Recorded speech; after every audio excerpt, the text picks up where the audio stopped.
Every organization needs agility, be it in being the market leader or trying to keep their businesses afloat during a crisis. In the year 2020, every organization is facing a crisis. As we go through a global turmoil right now, it's sad to say that many organizations shall not pass. It is said that we live in a VUCA world, one that is volatile, uncertain, complex, and ambiguous, and it takes agility to navigate through it. Many enterprises need assistance of a great partner that helps them achieve this newfound way of working. And one such person who's helped organizations to achieve their goals since the past 30 years is Sunil Mundra. He's the author of the book Enterprise Agility Being Agile in a Changing World, a well-known speaker and a principal consultant at ThoughtWorks. So welcome everyone as I speak with him about the bits and pieces that make up an agile organization. I am your host Vishal Prasad and this is EnterpriseJoy, educating organizations to be awesome. Okay, welcome Sunil to the show. I'm so excited for you to be here. First of all, congratulations for the 2-year anniversary of your book. I have been told that it was 29th of June when it completed 2 years, and I really can't believe it's been 2 years already, because I just remember like yesterday we spoke about your book being released and I read about it. So congratulations for that. It's been amazing. Vishal, yeah, thank you very much for having me on the show. It's an opportunity which I have also been looking forward to. Yes, about the book, it seems like yesterday. 2 years have just flown by. And it has given me a tremendous sense of fulfillment, especially with the kind of feedback which I have got from people who have read it. So thank you very much for remembering the book anniversary. Oh yeah, my pleasure. In fact, this episode is doubly special for me as well. Okay, so 2 things. First of all, you are my role model, and I'm so glad that I have you on the show. But secondly, we are going to discuss about agility, which is like one of my most favorite topics ever. So this episode is like doubly special for me as well. I'm so excited for you to be here. The pleasure is all mine, Vishal. Thank you very much for your kind words. I also want to say at this moment that I am inspired by you with the work which you do to educate the community about agile and agility, despite the demands of time that you have coming from your career and your personal life. So keep up the good work there. Thank you so much. It means a lot coming from you, seriously. Okay, but since we are on that topic about agile and agility, let's address the elephant in the room. Okay, so we have been listening about agile and agility for, I don't know, since 2001 at least. That's when it all started. But how do you differentiate agile and agility, or is there even a difference between the two? How do you take that? Well, there is definitely a difference, and the proof of that is that I have devoted one full chapter in my book to call out the difference. Yeah, because I really felt that people were using these words as synonyms, and they are obviously not. Yeah. So let's start with what agile is, and of course, I don't want to dwell too much into the details of what agile is, but at a high level, we know that it came about to introduce better ways in developing software and in collaborating with the business to essentially as a response to waterfall or heavyweight methodology related issues.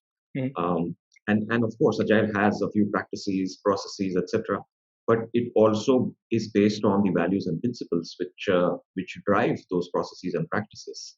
So there is a doing part of agile, which is the processes and practices, and there is a being part, which is the mindset driven by values and the principles. Yeah. Now you do and be agile for a certain reason because you want to influence certain outcomes, right? Now those outcomes are essentially, when you're talking about agile, you are driving those outcomes at a team level. Okay, but if you drive those outcomes across even all your teams within an enterprise, there are several parts of the enterprise which do not get covered just by adopting agile ways of delivering software or delivering anything for that matter. Mhm. And therefore, the aspect of agility comes in, wherein you look at the entire organization and you say, what capabilities does this organization need, or any organization for that matter needs, to be able to deal with change? Mhm. And agile, therefore, contributes towards agility, Mhm. but as they say, it's a necessary condition, but not a sufficient one. Yeah. So, agility is a set of capabilities. Mhm. And according to me, the three primary capabilities which underlie agility are sense, adapt, and respond. Mhm. And agile enables that to happen to some extent, but Mhm. you need to do a lot more to be able to enhance those capabilities. Right. For example, how do you look at your budgeting process Mhm. on a big bang basis versus looking at initiatives on a continuous basis to be able to fund them? Mhm. Uh, how do you govern? How do you look at the people function, or traditionally known as the HR function? Mhm.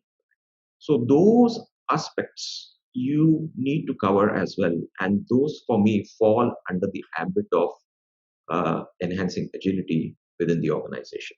Mhm.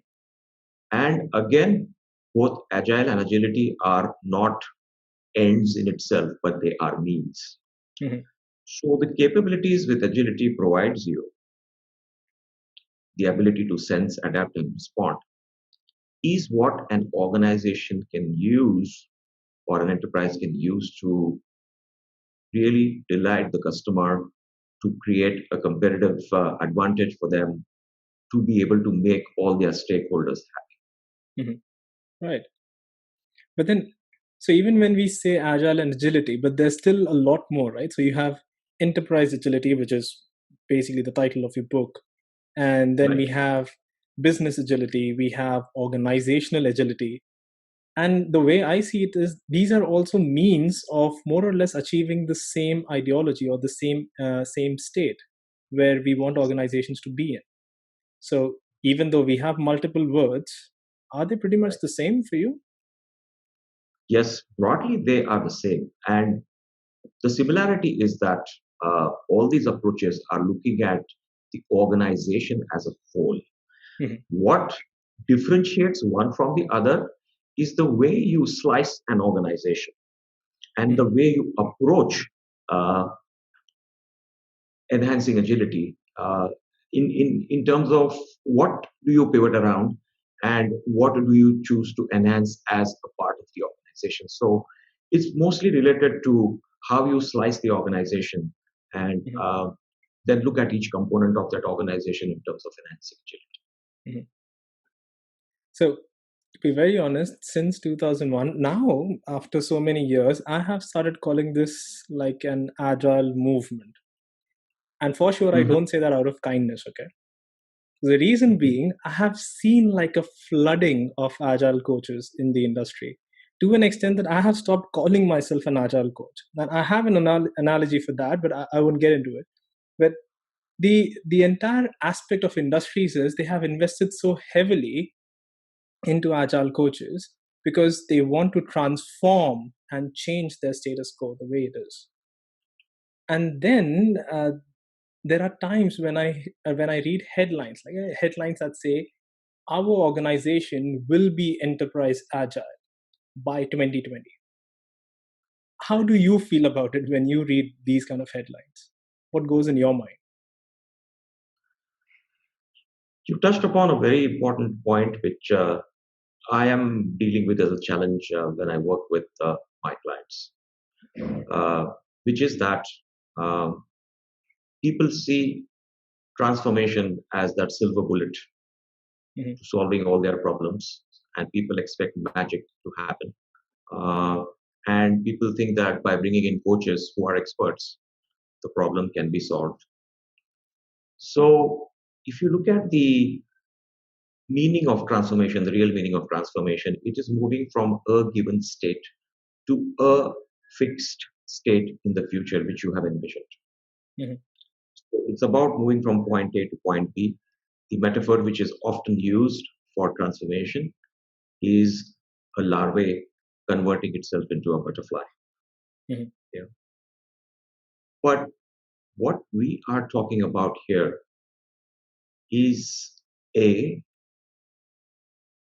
you cannot fix an end date to change, Mhm. because as we will, or as I will highlight a little bit later, organizations are not closed-ended systems. They are open-ended systems, as I've said in my book, which means that you really can't predict how the organization is going to react to changes.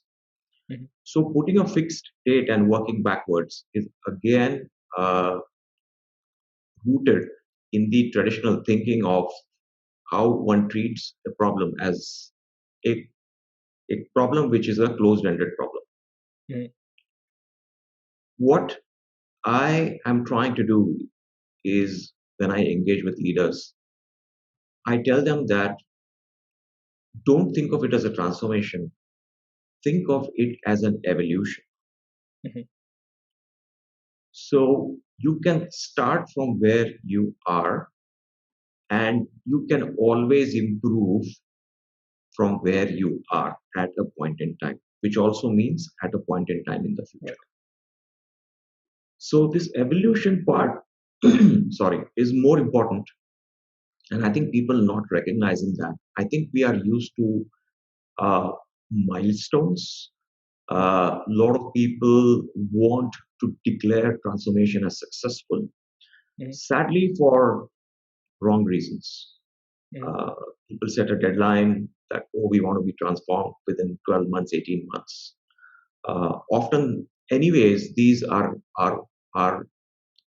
almost impossible timelines given the size of the organization, even if you were to go from point A to point B. Mhm. But a lot of people's uh, interests are in that milestone because of recognition, promotions, success being Mhm. attributed to the person driving the transformation, all of those things. And the challenge which I want to highlight, which I have seen in some organizations, is that people have come and declared transformations as successful and have moved on, but the organizations have regressed back to their original state, and then the organization have gone through multiple waves of transformation, and that has introduced a lot of change fatigue within the Mhm. organizations. Right. So the point I'm trying to make is that I think transformation is an overused word. People have not understood really the fact that organizations need to evolve and evolve continuously, and not just transform from point A to point B. Mhm. Yeah. So transform, not to transform, but rather to continuously evolve. Yes, The underlying thing still is that all of this is being driven because of change, right? So there is correct. change for whatever reason that has to happen, and that's the reason why organizations pivot their path in order to take a newer path or achieve newer goals. So change has been with us since forever, as in every organization has Yes, undergone change. The yes, only difference I see now is change has become very frequent, as in the pace of change has gone through so much of so fast that now organizations just need to keep on changing and keep up with the market, and if they can't, then they cease to exist. And that's that's pretty much what we are looking at. The pace of change has increased, and that's what we want to address with agility, isn't it? absolutely. So you're absolutely right, Vishal. Change has always been there, and organizations always have had agility, and they are alive because they have agility. I mean, I equate agility to human health. As long as a human being is alive, you have some level of health. It may not be the best, but you have you have health within you Mhm. when you're alive. And same is the case for organizations. Mhm. Point is that the pace of change has now become exponential. It's not linear. Mhm. And the challenge which organizations are facing is to keep up with that pace of change because they are not modeled to deal with that pace of change or to change itself uh, as fast. Mhm. And when that gap between the pace of change of an organization and the pace of change of the environment keeps on increasing, Mhm. that gap is known as the sustainability gap.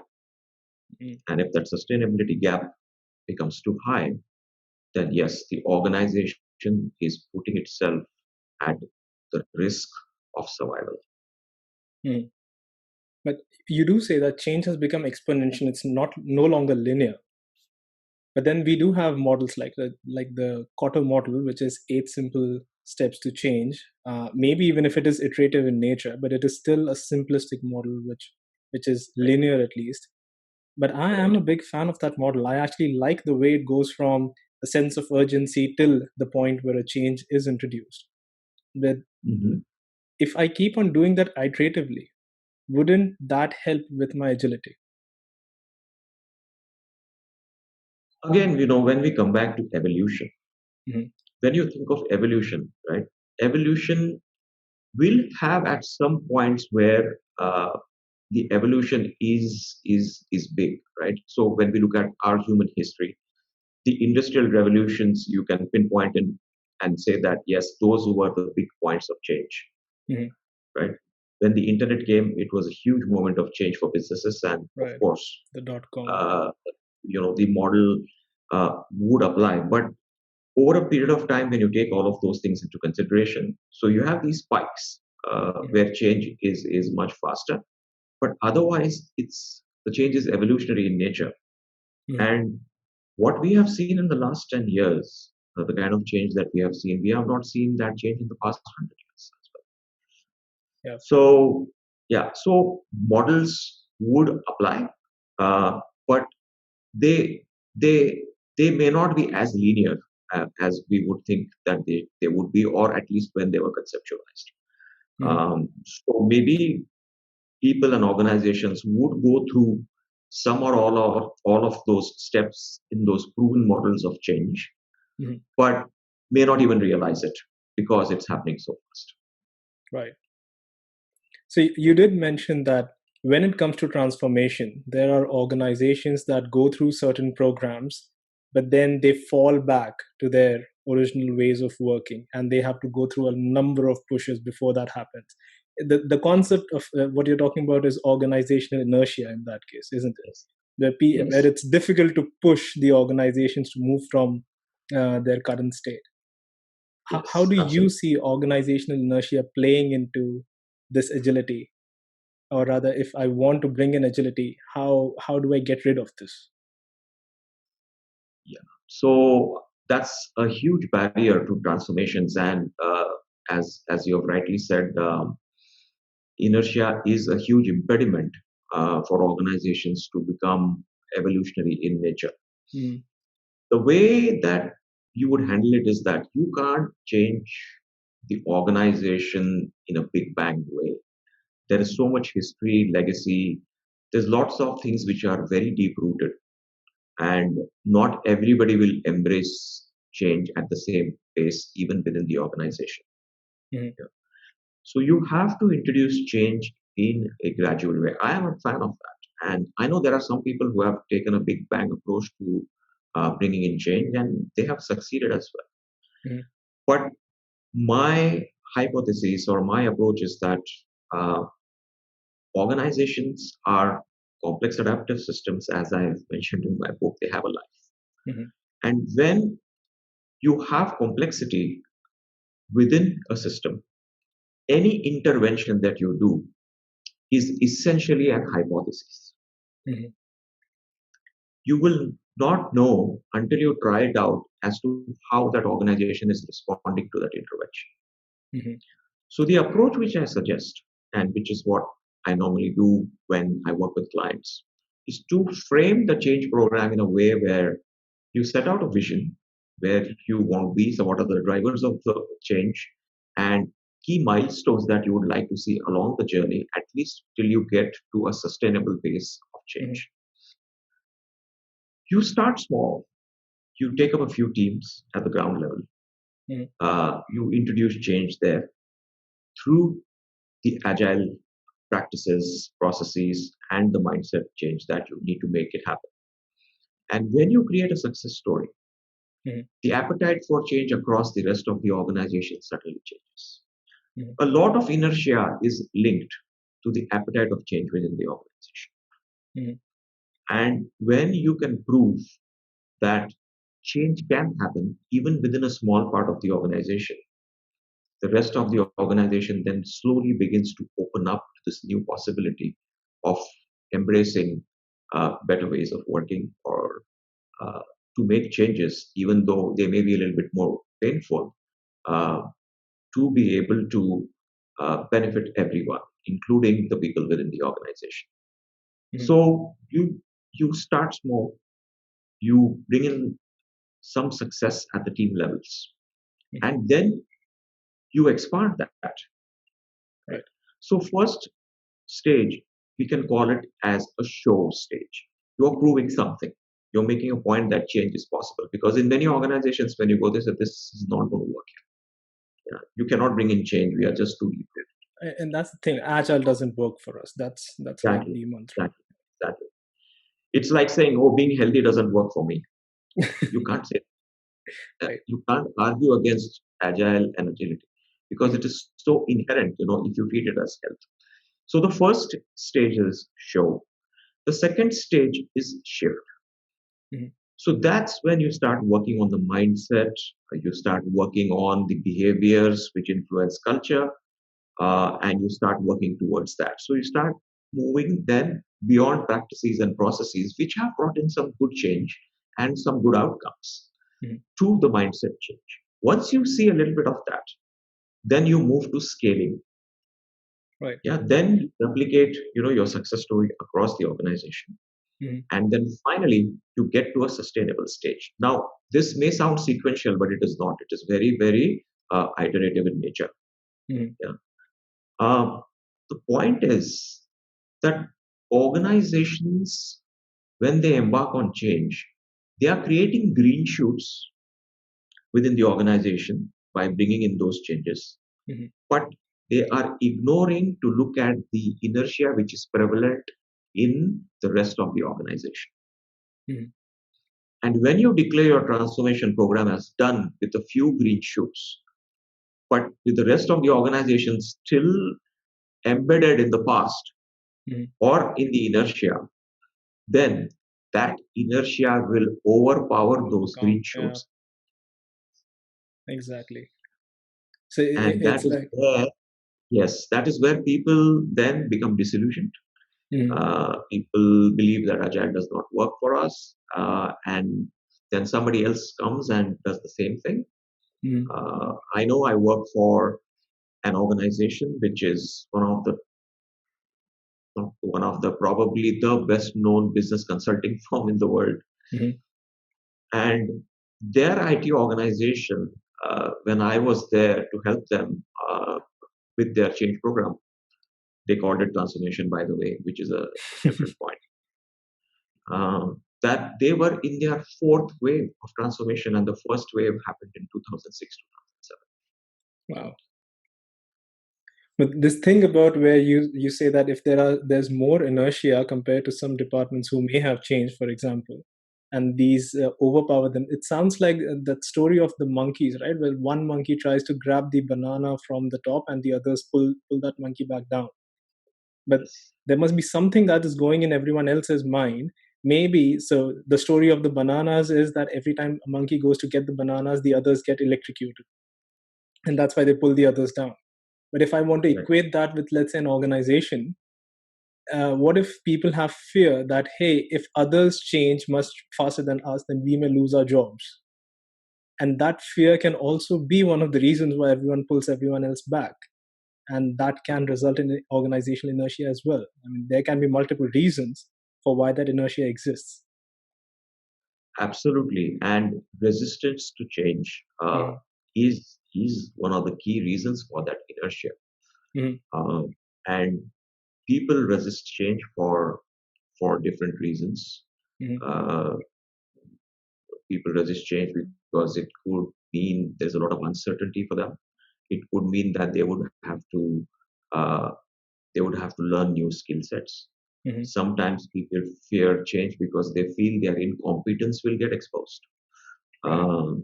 There are multiple reasons why people resist change, and this is where I think involving people in defining the need for change, making them a part of that process, that thinking process, when you create a change program, giving them a voice on the table, that Mhm, becomes very, very important. And really to understand the concerns of the people and to address them.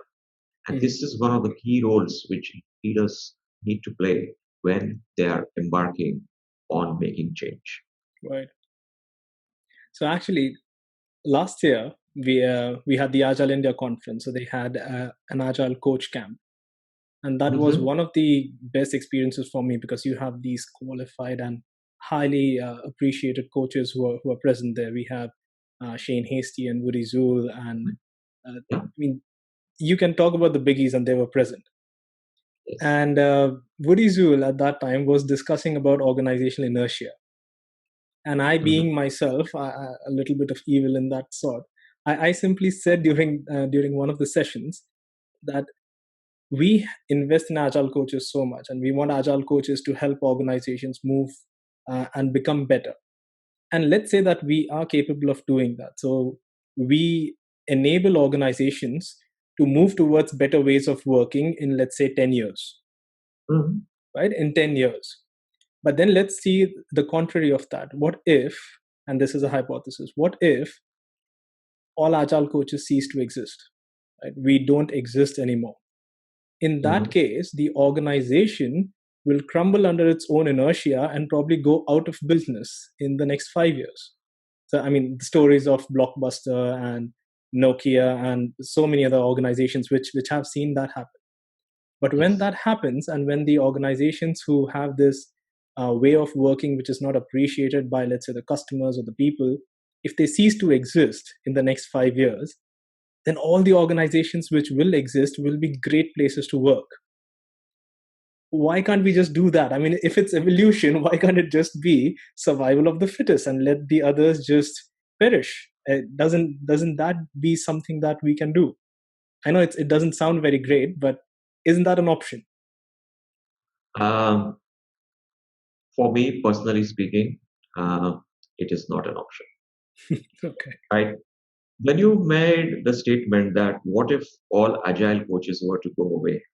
Mm, Again, I give a lot of examples about human health, right? And I'm going to again come back to that. mm, It's like saying, what if all the doctors go away?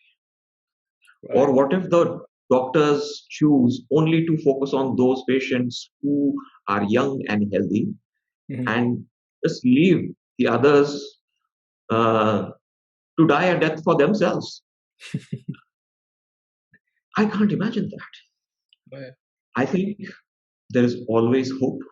Mm, Uh, uh, and if there is willingness within the organization to make a change, mm, then yes, it is our duty to see what best we can do.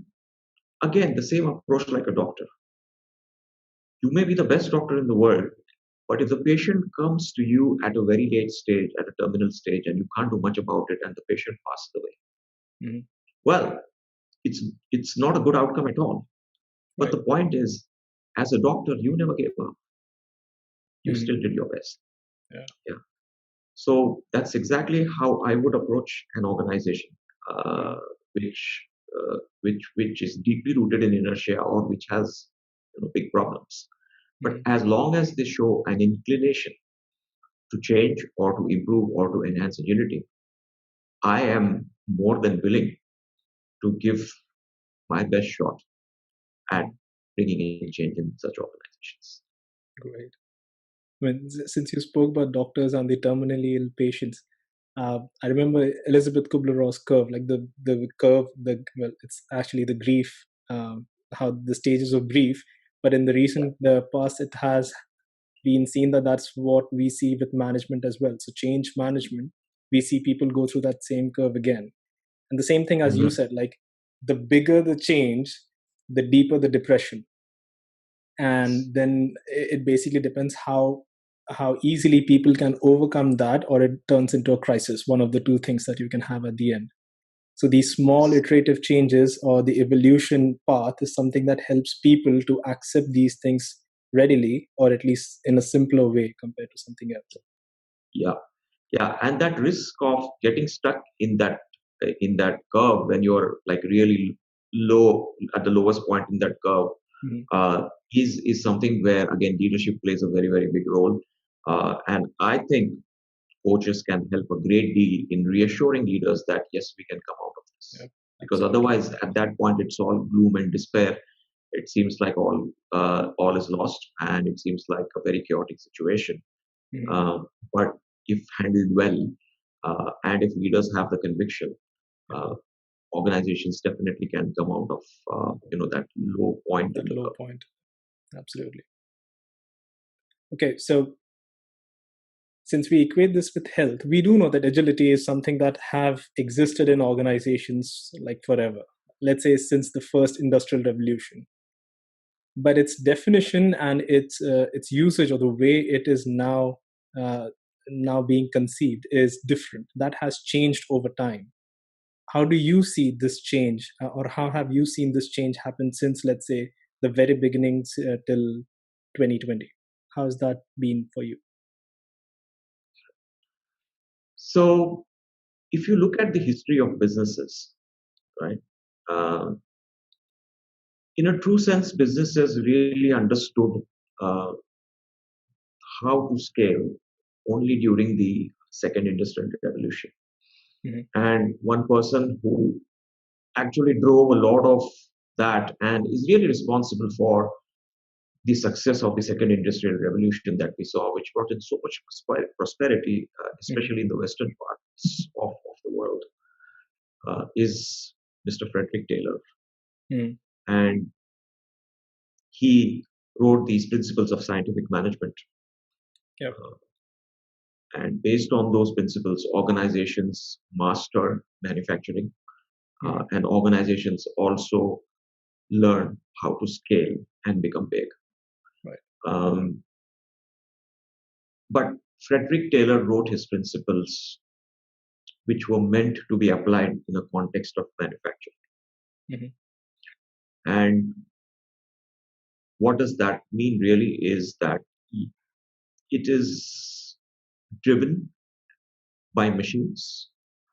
Mhm. People are enabling those machines to produce some output, right? And you are doing something very repetitive. You are producing exactly the same thing in Again and mass again. quantity, Yeah. right? Mhm. So people were actually not doing as much cognitive work when they were working on machines. Mhm. And that's when Frederick Taylor recognized that bit and he said, and this is his key tenet of his principles of management theory, is that the thinker and the doer should be separate. Yeah. He did not want the worker on the machine to worry about anything else except to produce the part which he or she was supposed to work Right. on as part of the process. You could have knowledge embedded in the process, Mhm.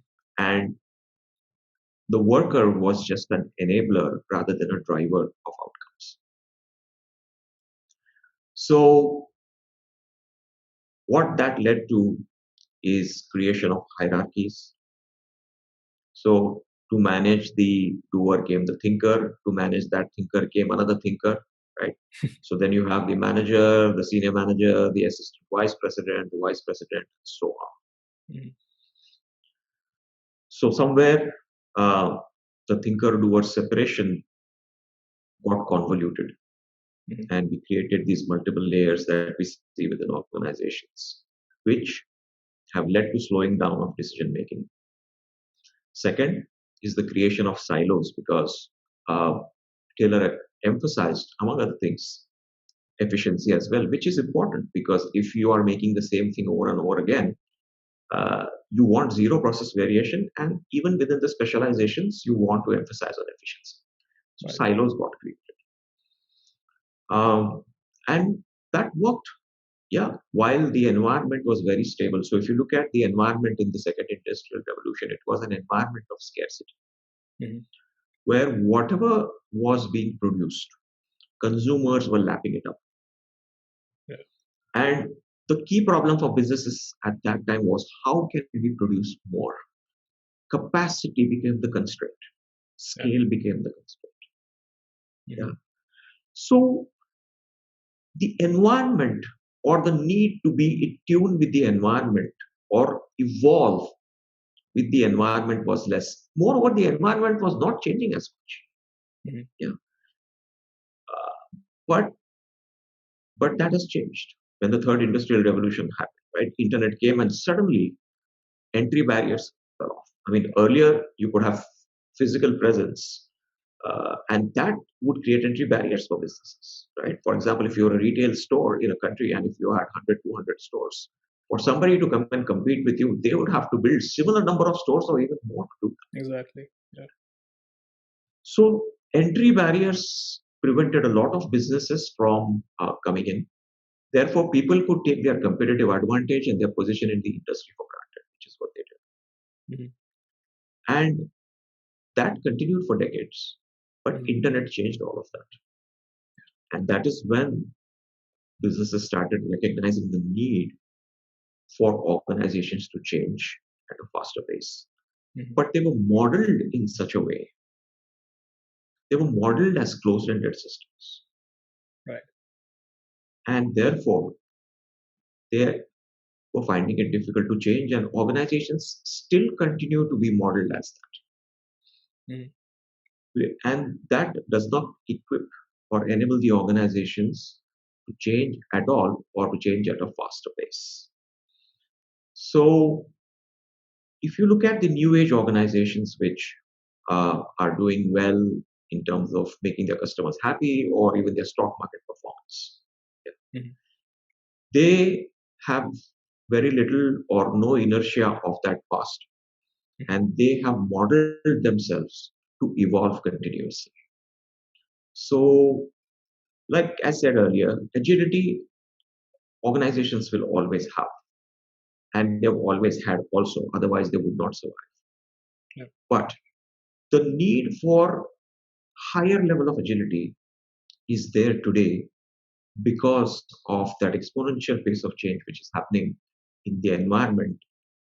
And any organization which is not able to keep up pace with that Mhm. uh, will will risk uh, uh, will risk its survival. Yeah. I mean, yeah. So we call this as the VUCA world, right? So it is volatile, it is uncertain, it is complex, and it is ambiguous. And unless you have enough agility to kind of navigate through all of this, it's going to become difficult. So you do speak about the complex adaptive system. That's the nature of organizations, how they evolve. Uh, Yeah. but the term complex itself is misunderstood a lot of times, right? So not everything is complex, but lot of knowledge work is complex. So what is this complex that we speak about? Confession here, Vishal. Uh, Even before started studying complexity, Hmm. I used to use the words complicated and complex as synonyms. I used to as well. Before I came to know about it, I used to as well. In fact, I used to think complicated is more difficult than complex. That used to be my understanding at one point of time. Yeah, yeah. So the eye opener for me was the Kahneman framework. Mm. We do not have much time to get into that depth, but I urge listeners to explore that. The framework was created by Mr. Dave Stone, and it has essentially four areas. They are not quadrants, but the two important areas which I found extremely profound and insightful are the domain of complicated and the domain of complex. Mhm. Yeah.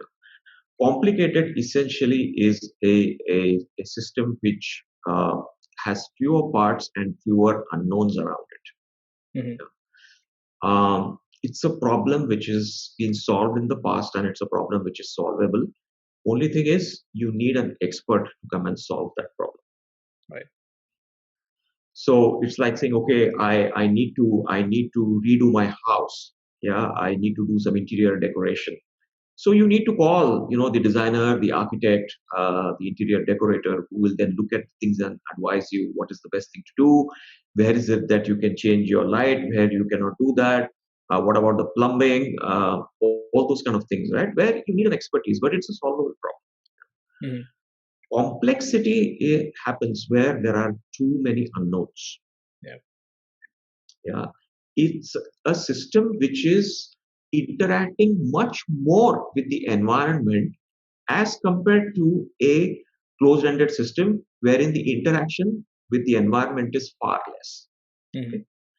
So let's take a complicated system, a wristwatch.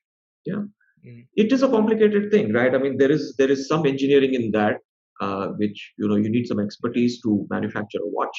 Yeah, and Swiss then it engineering. works. And yeah, regardless of what is happening in the environment, it is oblivious to that and it continues to function, Yeah. right? Or take for that matter the car, except for the tires, right, which actually are interacting with the environment. The rest of it, it doesn't get influenced by what is happening in the environment. Mhm. Right?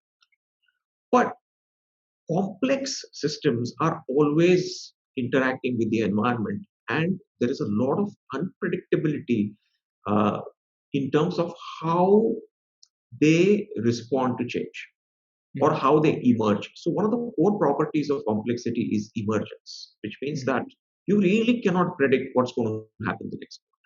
Okay? Yeah. So, any living organism, including humans, and any socio-economic system, they all fall under the category of complex adaptive systems.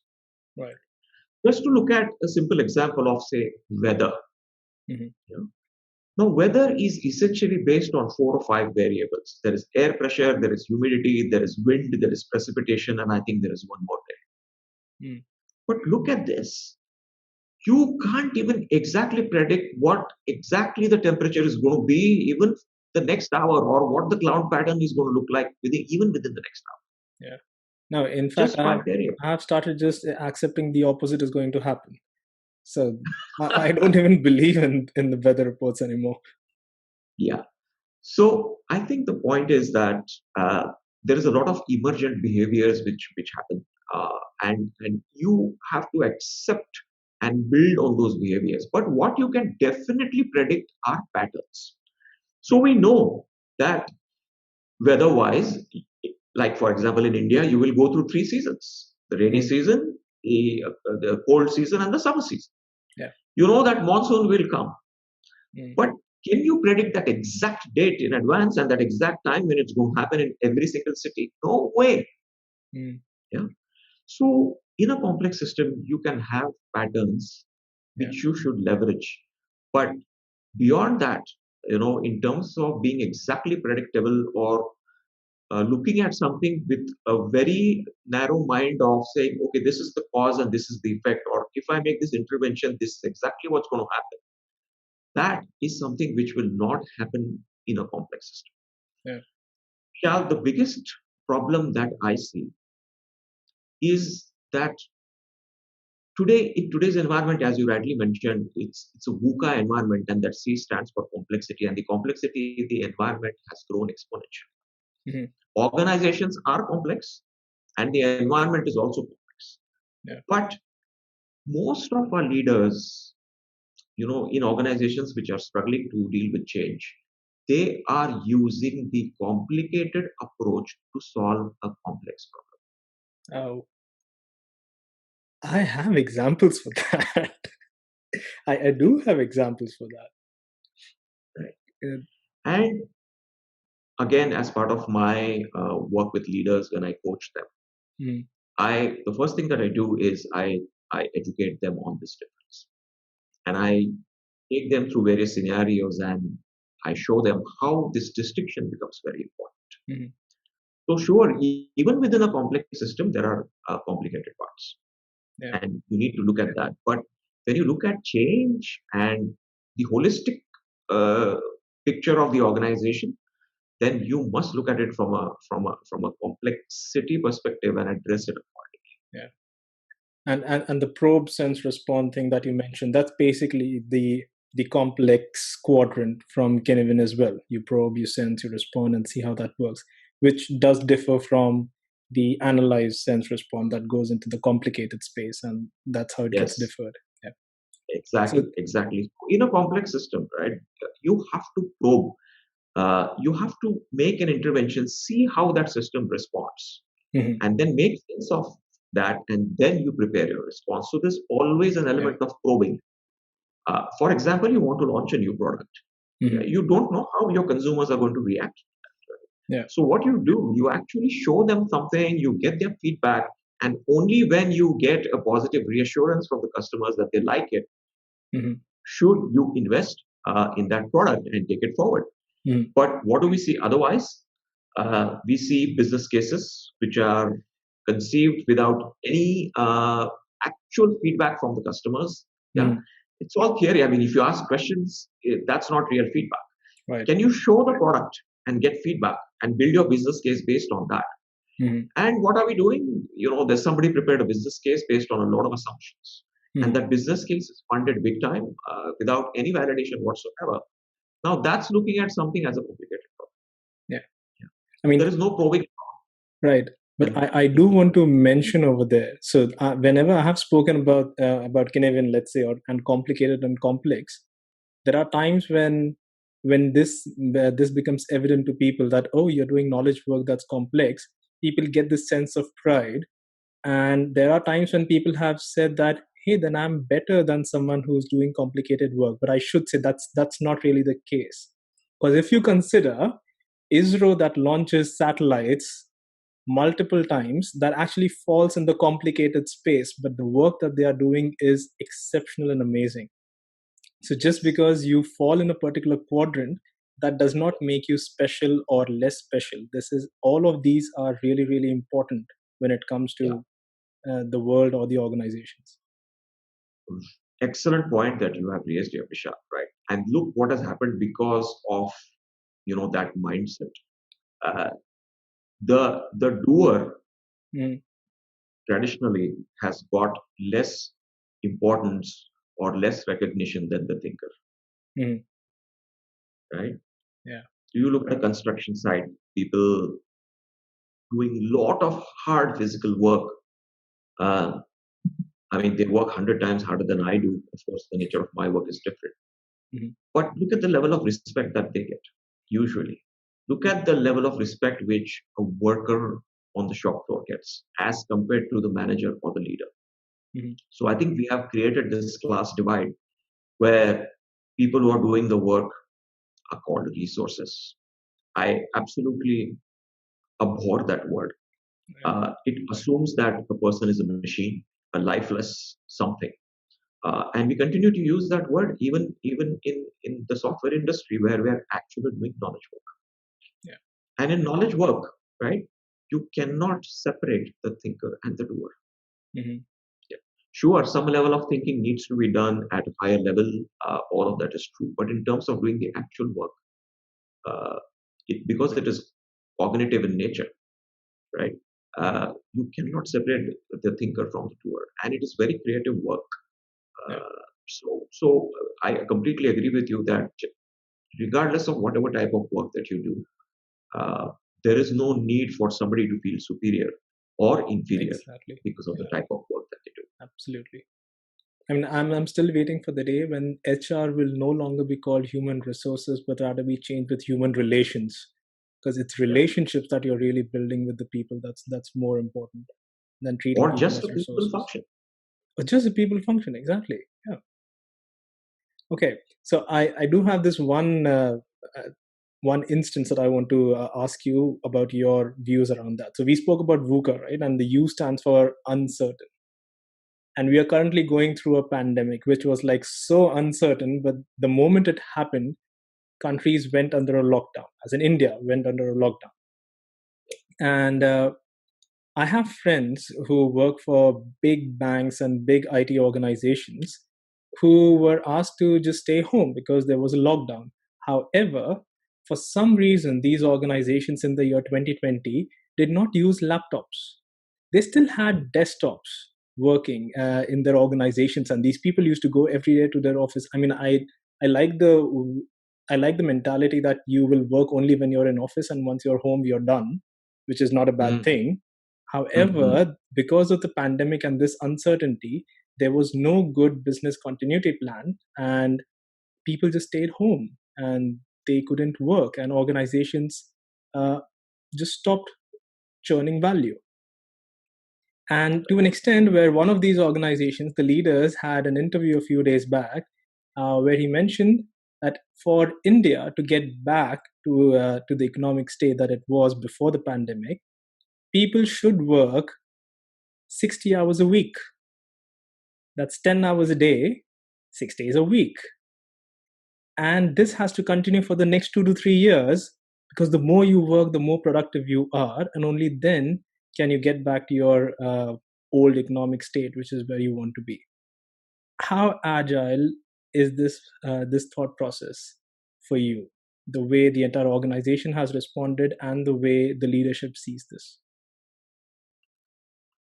Well, with due respect to the person who said this, and he's a very respected person across India. I know. Uh, but to me,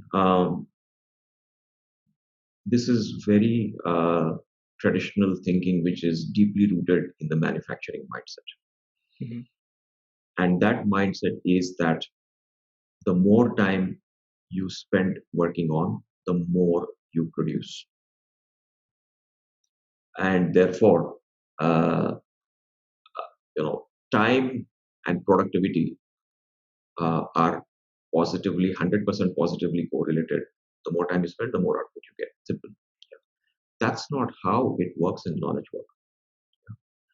It's about value. It's not just about the output. Sure, output is important, but where is the focus on value? It's like saying a 200-page book is more valuable than a 100-page book. Need not be, right? Just because you have more pages. So this mindset of more is better Mhm. and bigger is better, Mhm. yeah, that again comes from this traditional mindset. Vishal, I am so intrigued as to how we call ourselves as very intelligent human beings. We are blessed with intelligence as a species. Mhm. But this more is better and bigger is better is so deeply rooted within the mindset that until not too long ago, and I hope this is not happening anymore, but I'm not so sure, is imagine a software developer's productivity Mhm. was measured based on the number of lines of code he or she wrote. Oh yeah. How absurd is that? Right? So this mindset, and again, there are organizations which are tracking people in terms of how long they stay logged in on their machines. Mhm. I just read an article which I was clearly infuriated based on what I read in that is that in US, people have or organizations have installed software uh, uh, on the laptops of people who are working from home to monitor actually how many hours they are spending working on the laptop, right? So I think this really is a problem.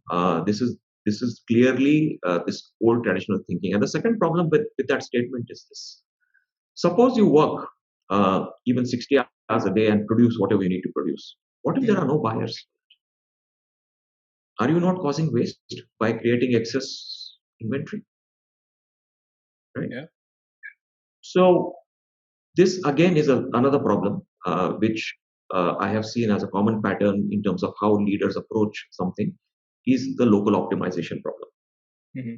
Okay, and that again is a symptom of applying a complicated solution to a complex problem. Right. So let's take the example of a car. If you have a flat tire on your car, you just replace the flat tire, right? And you don't worry about whether it's going to impact the steering or the gear or the engine or anything else. Mhm. Yeah. you can isolate that problem and fix that problem locally. Most leaders, when they are introducing change in organizations or when they are solving a problem in organizations, are making this mistake. And that's not how it is. Yeah. Like, again, going back to the example of health, let's take a human body. Even if a surgery is being performed on your hand, Mhm. yeah, the doctor is monitoring your heartbeat, your blood pressure, your other signals throughout your body. Yeah, you just don't say, "Oh, I'm just going to work on the hand, let the rest of the body be as is." Yeah. Hmm. And this is exactly how organizations also need to be approached when making change. Is that when you introduce change, you have to think from a systemic perspective, Mhm. which is again a better way to deal with complexity uh, as compared to just locally optimizing things. Right. Sunil, we have been speaking for a while. Let's take a short break. But this thing that we have been discussing, when we come back, let's talk about the significance of leadership when it comes to agility. And even though we have so much of knowledge, how do organizations still, or which portions of agility or agile knowledge do organizations take up? Let's talk about that. See you in a bit. Sure, Vishal. Hey, it's time to give a Patreon shout out to the following Patreon patrons: Sebastian Holscher and David Taborek. Thank you so much for all your support in our quest to help build awesome organizations. We could not do it without you. And for those of you wondering how you might get your own Patreon shout out, well, become our patron on patreon.com/enterprisejoy and support us.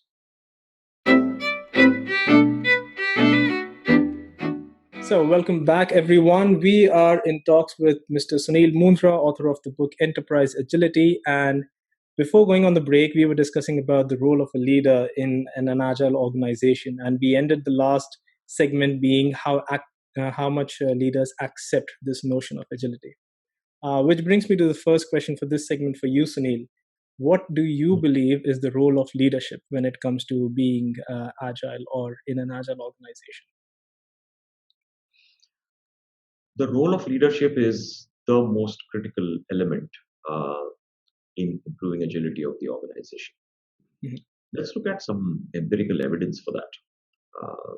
There are some organizations which are publishing the state of the agile report every single year since Yep. the last, I think, decade or so. And in this report, they call out barriers to transformation or change. Mhm. And if you look at the top three, four barriers which they list out based on the surveys that they do, uh, in some form or the other, they are linked to leadership, Mhm. which is the first one is about the culture of the organization is not aligned to the values of agile. Mhm. The second bit is about no support from uh, managers and leaders. Right? The third point is about inertia, the resistance to change. Mhm. Right? And all of these factors, if you look at the underlying enabler or impediment uh, for all these things to improve is leadership. Mhm. Yeah. Because it is the senior leadership uh, at the organization which makes decisions on the direction of the organization, makes decisions on prioritizing where to focus on and where to put the resources of the organization. And by resources, I don't mean people, I mean money, attention, all that bit. Um, and these people have an influence in terms of their behavior uh, across the organization. People look up to leaders as role models. Mhm. So leadership is extremely critical, and often I get asked um, in terms of the change journey: do we begin top down or do we begin bottoms up? And my answer to that is both. At the bottom up level, you introduce the agile ways of working. Mhm. Yeah. At the top, you really need to focus on leadership behaviors and mind shift. change that needs to happen with the leaders. And then finally, at some point, both of these come together and then create that impact. Mhm. But you cannot start off a change journey without the change in the mindset and the behaviors of the leaders. It's set for failure otherwise. Mhm. So I am a big fan of extreme ownership. So when we talk about extreme ownership, the way I see leadership or a leader, it's not a role or a person, but it's more of a behavior, and it's more Yes. situational in a lot of ways. So given a particular situation, the team or the group of people, they decide who's the boss. I do understand if I call someone the boss, it may bring out a different notion. But what I basically mean to say is that they believe that the decision should come from a particular person, but that particular person may be different based on the situation. So whoever is Mhm. the best possible person to make a decision at a particular point of time, everyone else just becomes a good follower and looks up to that person. So in order for you to be a good leader, you have to be a good follower as well, and that's a premise for situational leadership. And the way Absolutely. I see leadership is more behavioral. It's not a person, but it's a behavior that one has to imbibe. How do you Right. see that? Completely agree. Behavior is something which is influencing the mindset and culture across the organization. And as I said, leadership behaviors are being watched by everybody in the organization. And because of the role modeling bit, the behaviors become important. Mhm. But coming to the decisioning point of view or decision making point of view from a leadership perspective, Mhm. um, the traditional way of making decision is that uh, because of my seniority and my experience, my views matter and yours don't.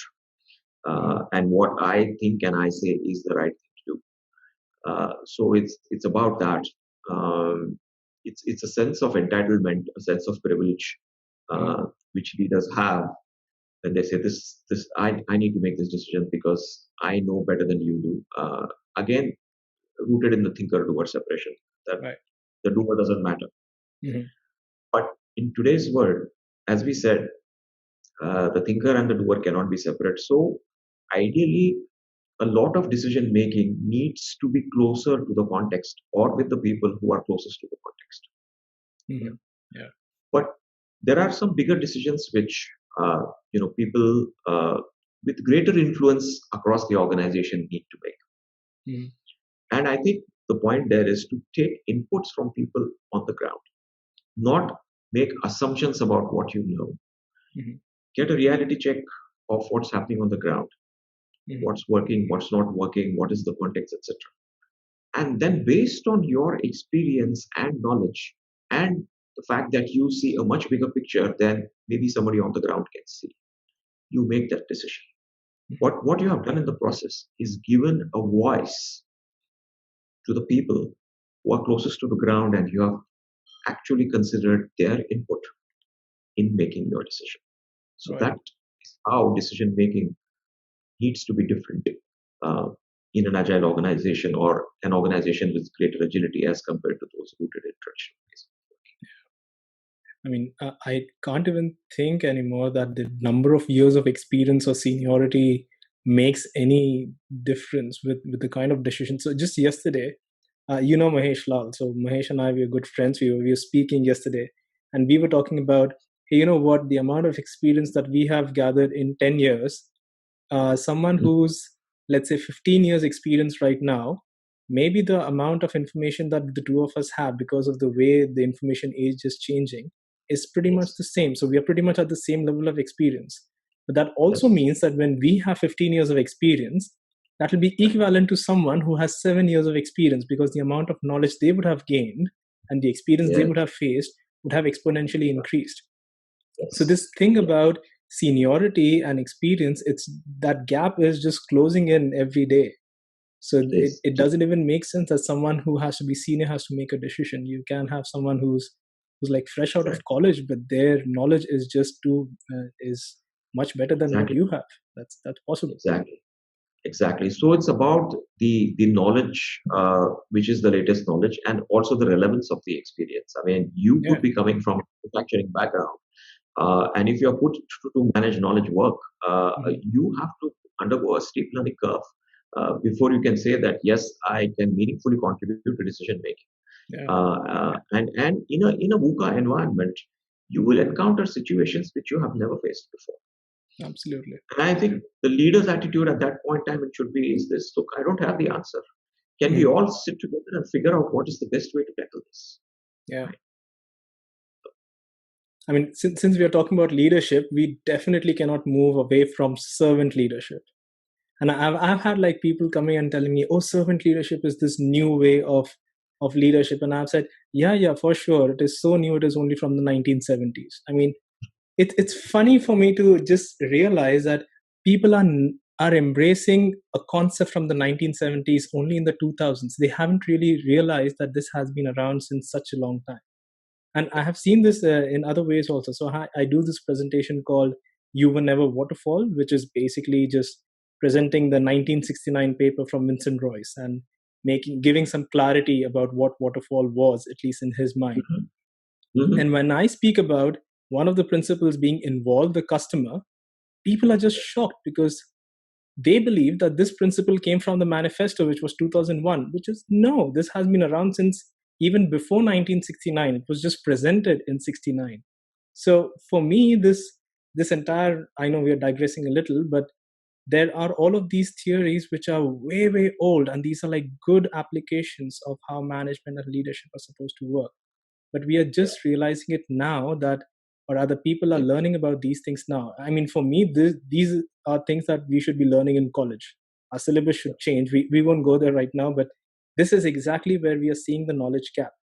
So servant leadership, how important does that become when it comes to accepting agility in organizations? Let me address the customer part first, Vishal. I think that's Mhm. an important one for me to talk about. Then, of course, I'll talk about the servant leadership. Mhm.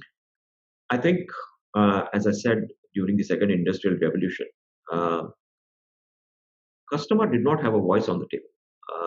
Customer purchased whatever the organization produced, and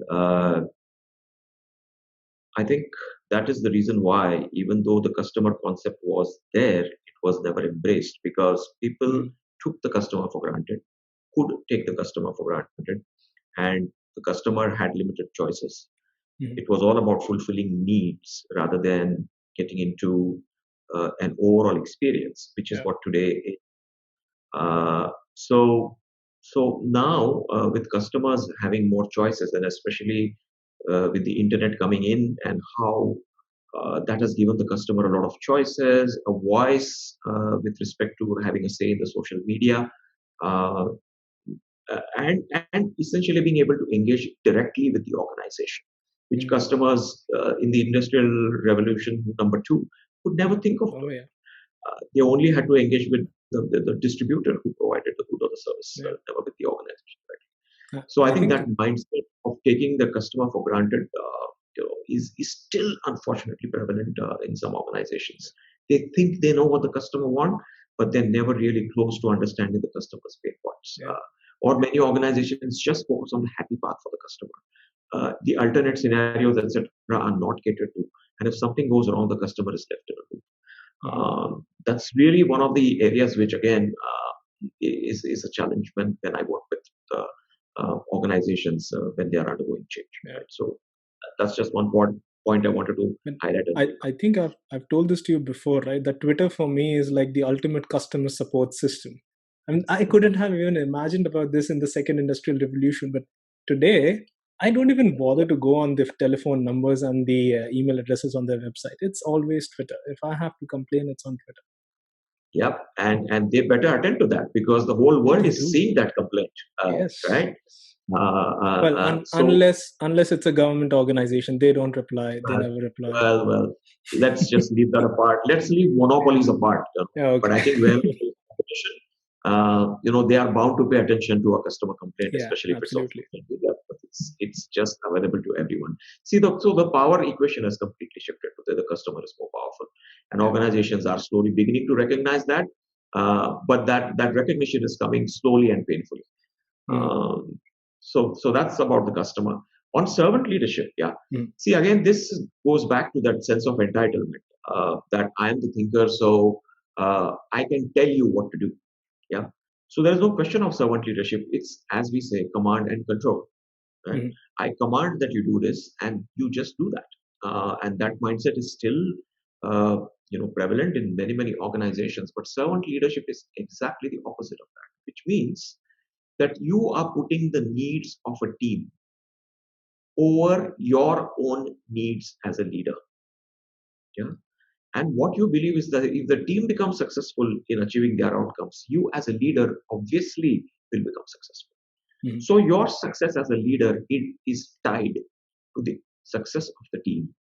And what servant leadership means is that you are doing whatever it takes to help the team become successful. Mm. So leaders ask me when I coach them on this, okay, but what does it mean in terms of our behavior? And I tell them, you start off with just one thing, is to ask the team or the people you are interacting with, please tell me, what can I do to help you perform your job or your role better? Mm. And when they highlight impediments or lack of skills or whatever that might be, which they think if that is addressed, it will help them perform better. Mm. The leader, because of his or her capability to influence things which happen within an organization, this leader is well placed to remove those impediments or to provide the necessary trainings, the other resources which the team might need to help them to perform their job better. Mm. And to me, this really is the essence of servant leadership. Yeah, absolutely. Absolutely. So with this newfound meaning, okay, with leadership and uh, how does this change the management activities? And when I say management activities, this is purely the activities and not the management as a group or manager as a person. How does this change the management activities? And I do understand that a lot of this has to be trust based. So trust becomes like an intrinsic value. So you trust your teams that hey, they have the right skills or they have the ability and capabilities to do something, and that's why you're asking them, tell me what I can do to help you, rather than telling them exactly what they're supposed to do. So a lot of this is trust based. However, there are certain instances, like for example, last week uh, there was an editor's pick in LinkedIn, which was an article about show your boss that you're actually working during the pandemic or working from home. Or even the gentleman who suggested that we work 60 hours a week, there was another statement that was made where he said, especially when it comes to Indians, we are not very disciplined with working from home. I mean, these are the statements, or these are certain things which, when it gets published in places like Forbes, it becomes a mandate, or this becomes a norm where trust takes a back seat. And that's where I and all of this is basically backed by empirical evidence, right? They have the data. They're not saying it just like that. They have the data. And that's where I start thinking, how does management really change, or what is the shift required in management, even in this space where data exists, but you're not seeing the values that you really want to bring in? How does that work? There are multiple points you have raised, in this question, Vishal. But let me address this point uh, about the trust part. I think trust is something which is inherent to us, and I think in everything that we do, there is an inherent element of trust. Mhm. So when I switch on an electric switch, I'm trusting the fact that I'm not going to get an electric shock and it's just going to turn the light on, right? Mhm. Or when I go out on the street and I'm standing next to someone, I'm trusting that that person is sane and won't stab me, right? I'm giving extreme examples. Yeah, or when Uh, I'm driving, I hope the person doesn't dash my car from behind. exactly, right? So trust is something which we all work on, and trust is a very important element of organization, because people who are doing the work and people who are in leadership positions, they may be apart, and therefore you have to trust people to do the right thing, right? But for that to happen, there are few things uh, that enable that, and they are very, very important. The two variables, according to me, are autonomy and alignment. Right. Okay? Alignment refers to the purpose that is there, that needs to be fulfilled, or the outcome that we need to achieve. Mm-hmm. And is your team aligned? Yeah, or have you aligned the team to making sure that they understand that this is what we are going for, or Mm-hmm. this is what success means for us, and this is what we need to do. And autonomy is, of course, giving them the freedom to figure out what is the best way to get there, and you not dictating that path in terms of how you get there. Mm-hmm. Right? Let the team figure it out. Sure, you can contribute, you can give it ideas, but finally, it's a joint decision that you make in terms of how you want to move forward. Or on smaller things, let's just leave it to the team and don't even bother about that. You just delegate it to them completely, right? Mm-hmm. So autonomy and alignment must go hand in hand. Right. If you have an imbalance there, you have a problem. So Yeah. when you say alignment, isn't that equivalent to transparency? And being transparent with the purpose and making sure everyone is aware of it. It's not just aware, Vishal. Mm-hmm. Transparency and visibility again is very important. Yeah. Right. Why is that important? Because really, if something is not going right, yeah, Mm-hmm. it's very easy to find it out. Yeah, and you can course correct very quickly. And there is a single source of truth for every information that's out there. There Mm-hmm. are no multiple versions.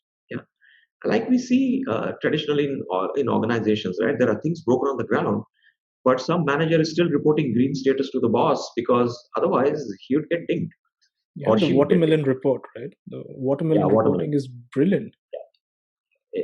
Exactly. So that's why we want visibility and transparency, so that there are no versions of the Mm-hmm. multiple versions of the truth. Yeah. Mm-hmm. But alignment to me is more about that genuine buy-in, Mm-hmm. right? That I buy into this purpose. Yeah. And I believe in this, and we are all going to work towards that. And Mm-hmm. visibility and transparency is a huge enabler to make that happen. Yes. Mm-hmm. Okay. And the thing where you speak about that you need to give what feedback. So I took it in a slightly different way. So when you say that you have to course correct, that course correction happens because of the feedback that comes. And Yes, the absolutely. feedback is something that you have to kind of measure at regular intervals and then see if you want to change your way to proceed. Absolutely, Vishal. Right. See, I think the key is to recognize when things are not going wrong, or you're getting something which is different from what you have initially planned in terms of the direction. Mm-hmm. And how can you change course quickly to adapt to that new information which has come in? That really is very important. See, I Mm-hmm. think the feedback bit is so important. If you look at, and I've mentioned this in my book, if you look at some of the major disasters which have happened in the world, uh, people on the ground knew there was something wrong, Mm-hmm. but people were just scared to report it upstairs, or indifference that this is not my problem, this is somebody else's problem. Why do I care? Mm-hmm. So there is no alignment there. There is no sense of ownership. Alignment leads to a sense of ownership, Mm-hmm. right? And then a disaster happens, be it a Right. plane crash, or be it an oil spill, or be it something else. Mm-hmm. I have an example of the Berlin airport, where you go to the Berlin airport, which is there right now. It is the Pune airport, will look world class in front of the Berlin airport, and Berlin is The the capital Tegel of airport, Germany, you're saying, right? right? But they constructed a new airport, and they Oh, were about to yeah. go live. Yeah. They were about to go live just a week before they went live. All the shops had set up, Yeah. their their operations there, and they're just about to begin. And then somebody noticed there's something wrong, and they dug further and further, and they just realized this whole thing is not built correctly. Yes. I know that story. I've read about it. And that airport is still not functional, and Yeah, they it's still still not have. functional. In fact, I think there was also one report where the lights don't turn off because they don't have switches. And that's why the airport is always lit, but the airport is not operational. I have read about that. I think there's a whole Wikipedia page about explaining what went wrong and the entire sequence of events. Yeah, I remember that. Exactly. So this is all about people just not wanting to report failure, or somehow the progress is masked, uh, and the challenges which are there are not visible. Mhm. See, I think if there is alignment, uh, and if there is this psychological safety, as we call it, in terms of reporting challenges Mhm. early enough, so that somebody can do something. I think that is very important. And why people don't do that is because, again, a leadership behavior, which is a very bothersome behavior, is that when something goes wrong, a leader is looking to catch somebody's neck to put the Mhm. blame on Yeah. for that thing going wrong. And my view is that, and I agree with Edward Deming, who said that 95% of issues can be traced to Back systemic to a factors system rather and than not to to a individual. person. Yeah. And the systemic factors include how you reward people. Are you punishing the right behaviors? Are Mhm. you rewarding the wrong behaviors? That's a systemic factor. The person is not to blame for that. Mhm. Yeah. And of course, 5% of the time people can make mistakes, etc. But do you have mechanisms to catch that mistake early? Mhm. Yeah. So I think this is where the way you manage things, the way you look at things has to change. Where definitely there is oversight, yeah, but there is no interference. Right. Uh, so So alignment and, let's say, feedback, that gives like a good sense of management directive. Let's say at least one of the directives for when it comes to agility. The alignment, especially, I'm trying to link it with that is also having alignment in a kind of a mindset or a mental model and a cultural aspect of organizations and of individuals, right? So unless everyone has that similar mindset, then the organization has some way, some culture that they have defined for themselves, this alignment does not happen. So these two yeah, aspects, and we speak about mindset and culture a lot when it comes to agile, but this is highly important when it comes to having agility. I still absolutely. believe that people don't understand mindset and culture as much as we would want them to understand. These are buzzwords which we use, but they are still Mhm. misunderstood. And I know that you speak about this in your book about mindset is to individuals and culture is to organization. Can you elaborate Yeah, on that a bit? sure, sure. Before I get into that, right, one of the things which I want to highlight is one of the key impediments to alignment, Vishal, is this: Hmm. that in most organizations, people are made to compete against people. Hmm. And the bell curve The bell is curve. clearly something which is still prevailing, Hmm. uh, and people are judged based on that. So what the bell curve does is really pits people against one another, Hmm. right? Because only few people can win, then the others compulsorily have to lose in a relative way. Yeah. So suppose the bell curve says that 20% of the people, the lowest 20% in terms of performance, will not get a salary hike or will get sacked or whatever that is, right? Hmm. I don't want to be in that 20% as an employee. Yeah. Yeah. I somehow want to make sure that I'm not there in that 20%. So Hmm. what am I going to do? I'm going to put my self-interest over anything else. Hmm.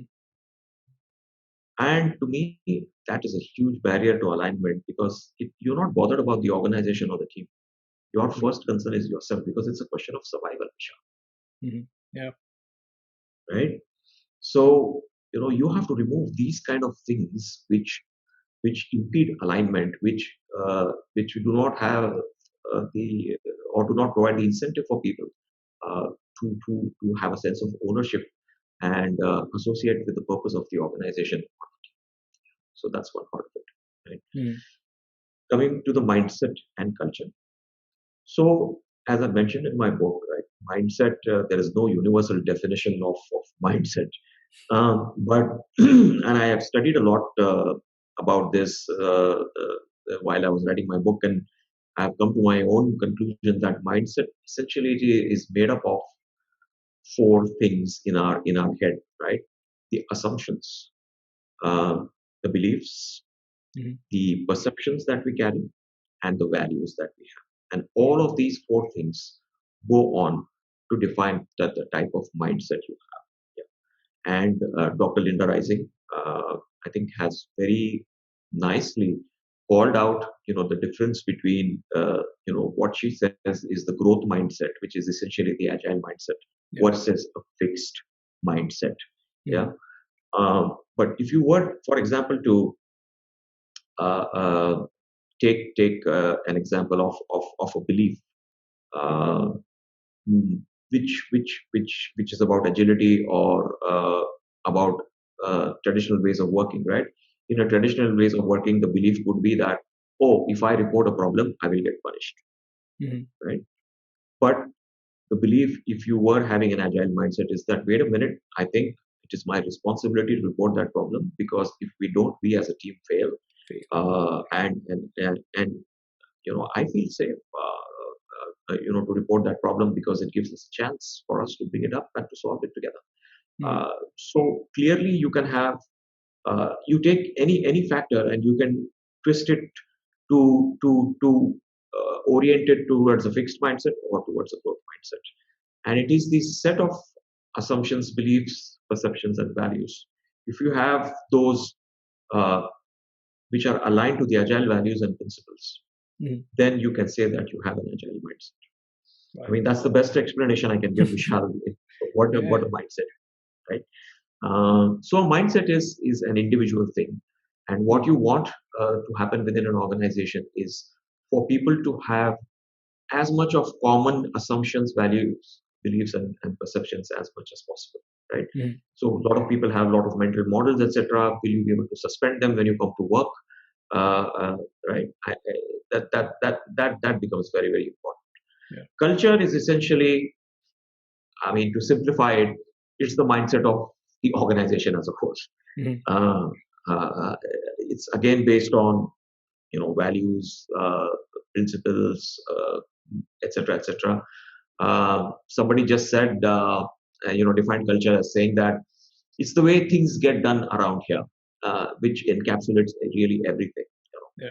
But the important thing to note is that mindsets of individuals get influenced by culture, and the culture of the organization also gets shaped by the mindset of people. And how is the connectioning happening between the two? Is through behaviors and the outcomes which come from behaviors. Mhm. Yeah.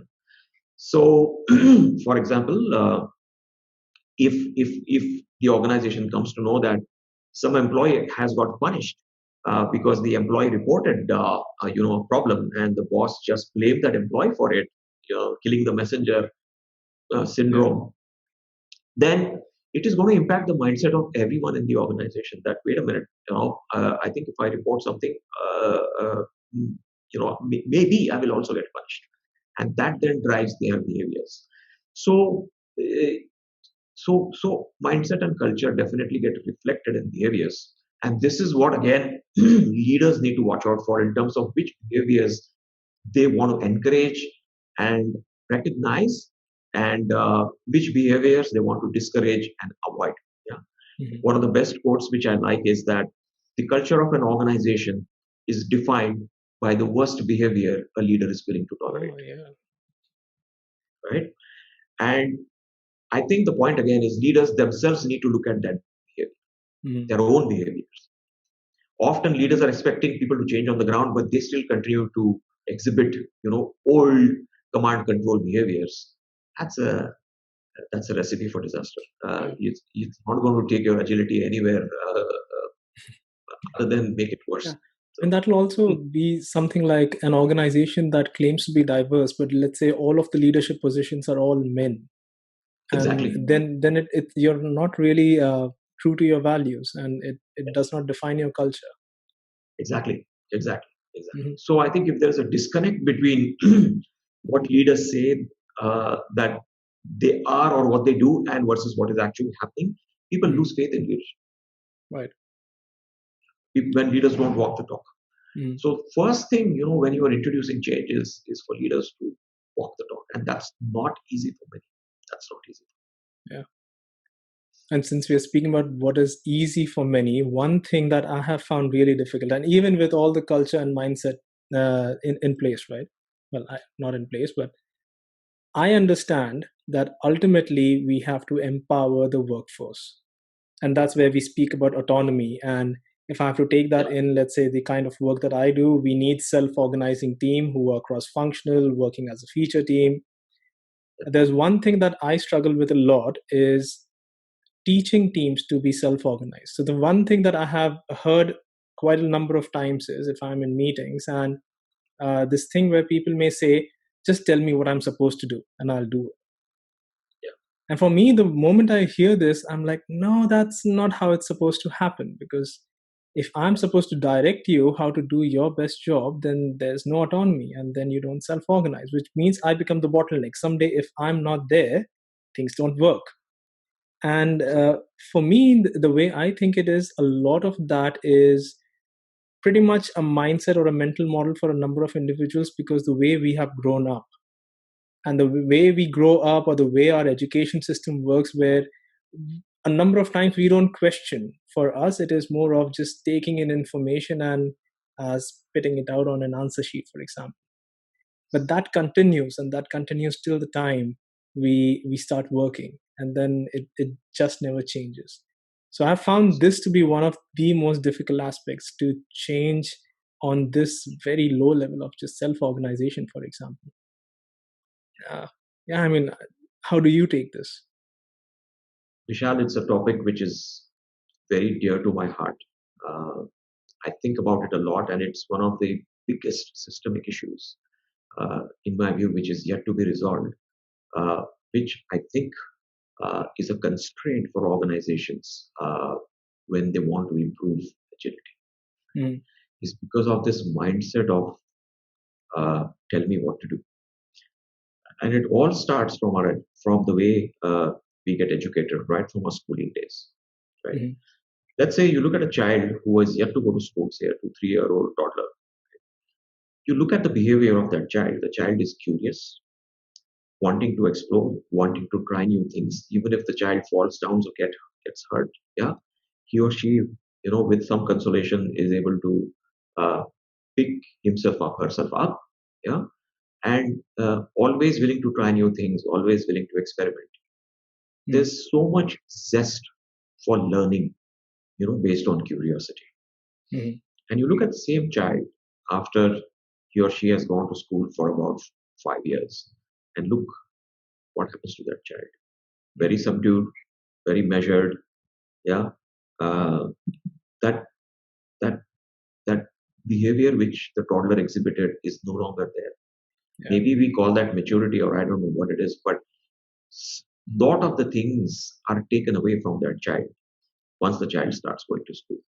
Mm, My hypothesis is this, that the British designed education system, which is there in many countries, including us, mm, was designed to produce workers for factories and clerks to serve the British Empire, uh, which means that the whole education system is about taking orders, mm, uh, and believing that there is only one right answer, uh, and it allows no room for creativity or experimentation or challenging, a position which a higher authority like a teacher or a professor can take.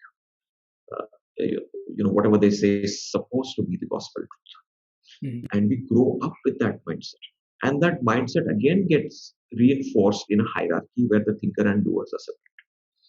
That's why, in an organization like ThoughtWorks, where we expect people to be behaving with a high level of alignment, and we provide high level of autonomy to people and teams. mm, Laterals struggle in ThoughtWorks because they come from the same mindset, because all the years that they have worked elsewhere in traditional organizations, their bosses have always told them what to do. mm, And to make that mental shift to say that I don't have a boss here, I need to behave as though I'm the owner of the company, which means mm, alignment, to the purpose of the organization. Right? To me, it's so deep rooted, not only in our schooling, but our organizations, which are also run as hierarchies, are actually cementing that fact that you need to look for directions and you should ask. And therefore, when you throw somebody like that and you suddenly give them a lot of autonomy and alignment, right? They will struggle. They will struggle because it's a big change in mindset that needs to happen. And I think that's where leaders have to play this role to nurture, this thinking Yeah. and to give the reassurance and the safety net, to the people saying that, wait a minute, I'm not going to give you directions. You try it out. If you fail, I have your back, right? So it takes a lot of effort from leaders to be able to bring, this mind shift change. And I definitely see that as one of the key responsibilities of leaders when they are embarking on this journey of improving agility. Mm. It is amazing how everything like ties back to leadership somewhere. Yeah, it's highly important. It is because they have so much influence.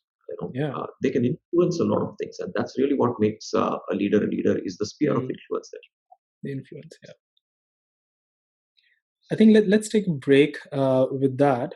But when we come back, let's deep dive into what actually enables people to be more agile and everything that we have spoken about. How can people get more value out of it?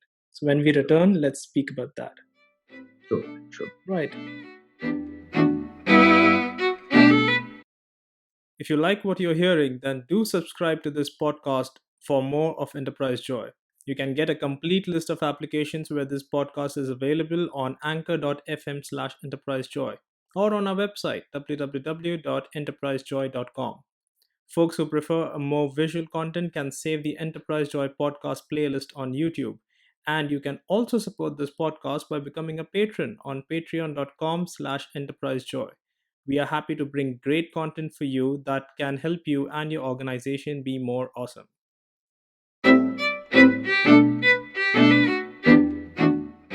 All right, welcome back, everyone. This is the final segment of our wonderful show with a wonderful guest, Sunil Mundra. And we have been talking about enterprise agility. And in the last segment, we stopped at how people are the most important assets when it comes to agility. So one thing that is very, very important is agility ultimately is a response to change. But change also comes with resistance, and it's usually the people who resist change. So my question to you, Sunil, how do we overcome resistance? Hmm. Excellent question, Vishal. Uh, my view on resistance to change is that it's just a feedback to the change that has been introduced. So I look at resistance, whatever I see as feedback. And we need to understand the sources of resistance to be able to address that. Mhm. Resistance happens when the question of what's in it for me Mhm. is not answered properly to my satisfaction. Mhm. Right? So when that question is not answered, then people are not clear about how change is going to be beneficial for Mhm. them. And when people don't see something which is benefiting them, or don't believe that something is going to benefit them, rather it's going to make things worse for them Mhm. because they might have to learn a new skill, uh, or they might just have to report it to someone else, or uh, maybe their incompetence gets exposed. Mhm. Uh, Essentially, it's about pulling people out of comfort zone, and getting out of comfort zone is essentially uncomfortable for many people. Mhm. Uh, so I think it's very important to understand where that resistance is coming from. Mhm. But I'll talk about how best to overcome that or even prevent that to whatever extent possible. But before I do that, I think we also need to understand that not everybody changes at the same pace or Right. embraces change equally. Mhm. So we have this adoption curve, which also applies to change, Right. where you have the innovators, the early The adopters, early the early adopters. Yeah. majority, and the laggards. I Latest. speak about in my book in my last chapter. Right? Hmm. So there will be some people who will embrace change a little bit later than others, and that's okay. Hmm. Right? So we need to recognize that and give them, their time, address their concerns, and treat people in those five categories a little bit differently. Like, for example, innovators, you want to make them, and early adopters, you want to make them the internal champions to work with the others uh, to reassure them and to show them how change is done. Right? Um, but I think when you're introducing change, the key point for me is that are you involving people when you are creating this roadmap for change? Hmm. Are you being transparent as a leader about why we need to embark on this change? Sure, as we said, right, change is evolutionary, but in the initial phase, the change could be a big one, right? Hmm. Or maybe perceived as a big change. Hmm. So it's important for the leader to really highlight the need for change and get buy-in from people and give people a voice Hmm. so that they can raise their apprehensions. They can they can call out the risks in the change that's coming up, whatever that they might see. I mean, it's still an input, Hmm. and somehow the leaders need to make sure that people are heard. And if there are clusters of information or themes which come up from the feedback which people have given, Hmm. then through the communication strategy, how do leaders address those concerns or those queries? Hmm. To Right. me, that's a great starting point. Right. And then, as I said, you actually should create a success story. Hmm. Uh, and to me, that really is a very very important element in shifting the mindset to say, wait a minute, I think this new way of doing things or this new change looks good, and maybe I am now willing to reconsider my decision about this change, and perhaps I'm even willing to give it a try.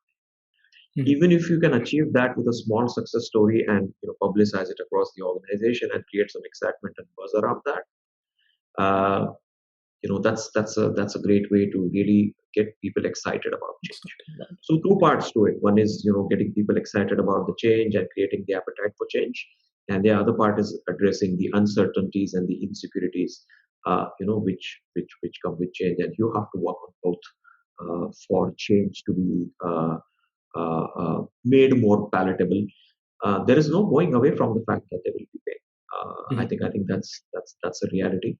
Uh, but how, as a leader or as a internal champion, as an influencer, you are able to reduce that pain to the maximum extent possible. I think that is very Hmm. Right. So you do speak about what's in it for me. Uh, and the way I see it, it's ultimately the goal is to build a learning organization. And one of the ways, or not maybe not the only ways, but one of the ways of building a learning organization is if the individuals learn, then the organization learns. Uh, can that be equated to growth for individuals, or can that be the only thing that gets equated with growth, which ultimately becomes like an intrinsic motivator for individuals? Can that be like the ultimate goal that we have? important. Short answer: yes. That's exactly what we want to do. Is for individuals to see growth uh, as growth in learning, growth in experiences, Mhm. growth in their ability to influence, certain things, right? Um, but what is happening in many organizations is there is only one growth path, and that growth path is defined as climbing up the hierarchy, Mhm. and that's the only way to grow, or that is what is recognized as success or as something which is tangible in terms of growth. Right. You know? So for that to happen, you need to have people who are passionate about their craft, Mhm. and only then people will see growth in the learning. My problem with many organizations is this: how many people, I often wonder, have joined the IT industry because of their love for technology or for coding or for whatever they're doing. For example, as a BA, how much do you love solving client problems? Mhm. Right? So when that is not there, you've taken up a job just because you look at it as a way to earn your uh, living, then you're not going to be interested in learning based growth Mhm. because you don't care about coding. You're doing it because it's a job uh, that pays you well. Mhm. Right? And I think this is where we have a problem because many organizations are really not able to check or ascertain that passion uh, when they hire people, which I think from my 10 years of being in ThoughtWorks, I can tell you that you will generally not get hired in ThoughtWorks unless you show passion for your craft, Mhm. regardless of whatever role you are in. Suppose you're going to be a client partner, then what is your passion for relationship building with the client and growing an account, etc., etc. Right? If I mean, I got hired in ThoughtWorks, and I was told this afterwards because of not only my senior client facing experience, but because of my passion for solving client problems. Mhm. I had no clue of what Agile Lean was until I came to ThoughtWorks. And I was told that you will learn all of that on the job. Today, I derive my satisfaction from Mhm. the learnings that that I undergo uh, every so often, almost on a daily basis. Because to me, that is growth when I acquire new knowledge. Why? Because I'm passionate about it. Mhm. So, so I think for an organization to become a learning organization and for people to see growth in form of learning or in form of taking on challenging experiences, passion for the craft is key. Right. Absolutely. It's not an easy problem to solve, It's not an easy problem to solve. Vishal. Yeah, when you have so many employees that you already carry, what do you do with them? You can't suddenly build passion for something. Mhm. Uh, it, it, the recruitment, therefore, when you're hiring new people, this becomes a very, very important consideration when you recruit people in your organization. Absolutely. I mean, but since we are on this topic, I did manage to get a few enablers for agility, and I mean enablers for people, and for the same reason as to what can enable people to grow in whatever their definition of growth is.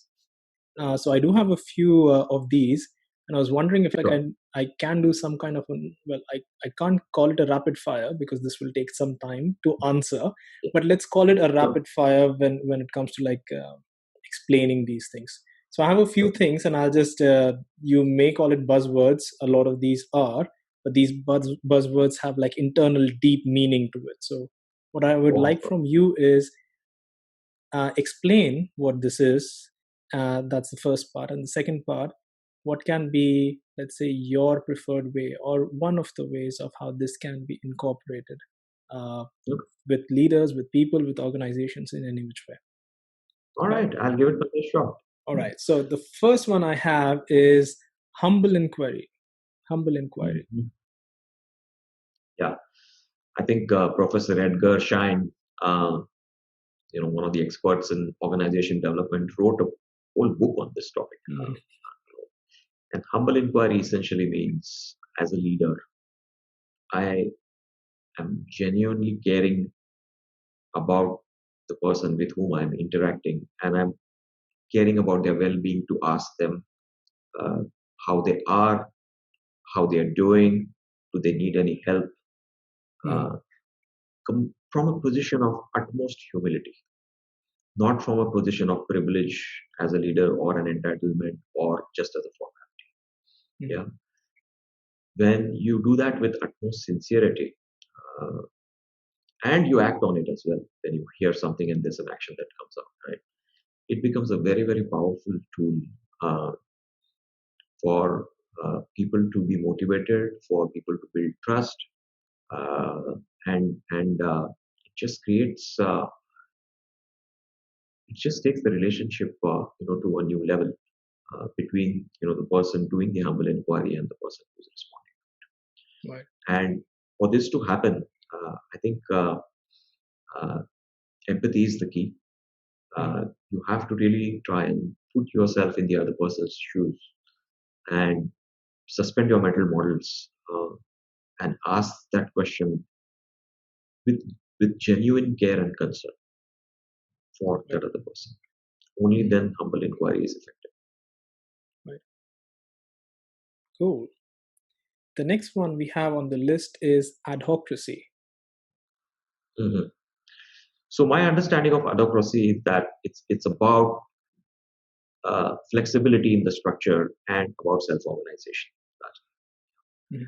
And and again, it also encompasses informal networks within an organization. And what we know from evidence is that regardless of the structure that any organization has and whatever level of agility they may be, there is of course an informal network within an organization. Mhm. I view Adhocracy as an attribute of a structure. It's not a structure by itself. Just the way we would view bureaucracy as an attribute of a tall hierarchy. Mhm. Right? So whatever structure you might have that works for you, there needs to be, of course, an element of Adhocracy, and how much that needs to be. What is that balance between bureaucracy and Adhocracy is very context specific. Mhm. Uh, but definitely Adhocracy is needed because it talks about self-organization and agility, and of course agile ways of working also emphasize self-organization. So that is really, really important Mhm. to have. Uh, but again, it's not binary, right? Like either you have Adhocracy or you don't. It's not like that. Yeah, there's going to be multiple shades of Adhocracy, Yeah. and there are going to be areas where it's going to be a little bit less and a bureaucracy a little bit more. I mean, you can't do away completely with bureaucracy. You need a little bit of that to hold things together, to get some work done, which is unavoidable. Which has a lot of paperwork. It needs a maker checker concept in some areas. Mhm. There is going to be some bureaucracy. So the appropriate level of Adhocracy is something I think which is very, very context specific. But my point is that it's an attribute of structure which enables self organization, quicker decision making, fast feedback loops, and is flexible enough to adapt to change. And I would call that Adhocracy. So, Mhm. Cool. All right. Next one we have is emotional intelligence. Emotional mm, intelligence. yeah. Yes. Again, this is something which I think everybody in the organization needs to have. More important for leaders when they are dealing with people, but also within the team members as well. Finally, I think we all need to recognize that we as human beings, we have feelings, Mhm. and some days we feel good. There are days when we feel a little bit low, and how do we empathize with those situations? How do we support each other in times when we are a bit low? uh, I think this becomes very important in creating that culture of a community within the organization. uh, uh, and of course, in terms of building trust, building a good rapport, emotional intelligence is the key. uh, it's moving away from that mindset of viewing people as resources, faceless characters, or as machines, but to genuinely uh, see them as people as they are, with all their strengths and with all their imperfections, Mhm.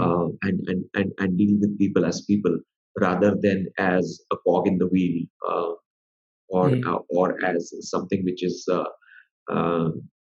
which is like a machine. Yeah. Back to that point. So, Yeah, I mean, I find it very surprising that although we know that emotional intelligence or emotional quotient is highly, highly important in today's workplace, but that aspect of let's say self-awareness, self-management, social awareness, the relationship management, these are still things which people need to explore and explore a lot more.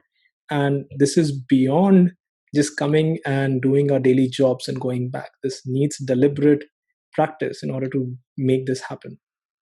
Exactly, exactly. It does take deliberate practice, and it does take a few enablers as well.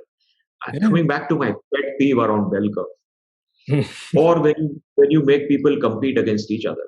Mhm. Why will I feel emotionally connected to you, man? I'm more worried about my survival.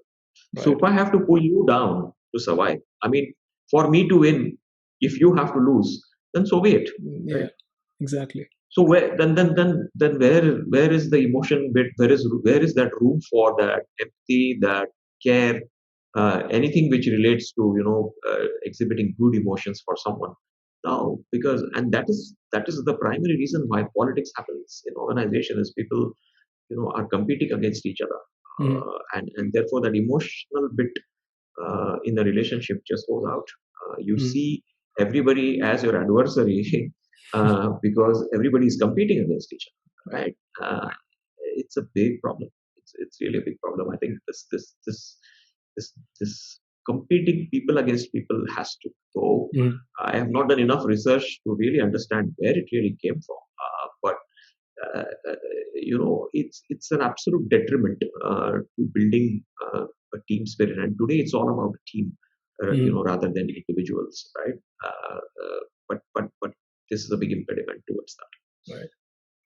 I think somewhere it has its origins in when we had the tribe culture, right? So you have these two tribes who are always competing with each other or trying to uh, Yeah, uh, conquer one another, and somewhere it's just become like an inherent culture or inherent mindset or mental model, as you say, for the individuals over time. yeah, But and it it's goes it's back to way our old. education. It goes back to our education system as well. We Yeah, pit people. You I rank people, right? we Force rank ranking. people. Yeah, somebody is number one. That means nobody else can be number one, right? Then you got to Yeah. be number two or three, right? We reward individual heroics, and that we see that so commonly, that an external person comes and rewards somebody who has done an heroic act. And what you're doing by that is you're saying if this person is the winner, you're treating automatically as less than that person or as losers. So Mm. it's a zero sum game when you actually do that, and I think people don't recognize. I mean, that's so great since you mentioned that. So when I was in school, my best friend was the class topper, and like class topper throughout, uh, ever since I've known him. Right? And my father, to motivate me, he used to say, "Well, if he can do it, so can you." And my Hmm. reply to my father used to be, "Yes, I can, but then he'll feel bad, so I don't want to come first." And then, that was my emotional attachment to my best friend, that I don't want to come first because he'll feel bad. I don't want to study that much. Obviously, that was Wow. all big fun, but yeah, my father didn't like that. Okay, but since we are on this this topic, uh, sorry, Yes. Right. the next one was actually psychological safety, and I think it very nicely fits back into everything that we just discussed. Uh, Yes. Yes. how do we bring in psychological safety? I think it's very, very important. This again is a leadership responsibility. It all comes down to those things about leadership, Vishal. Somehow, right? Uh, how how do you react and respond when when something goes wrong or when somebody delivers bad news? Mhm.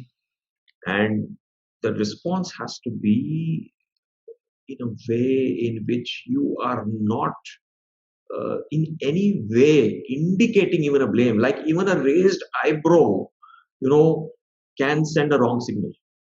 Mhm. Yeah. So you've got to be very, very careful about how you are treating bad news or failure, Mhm. right?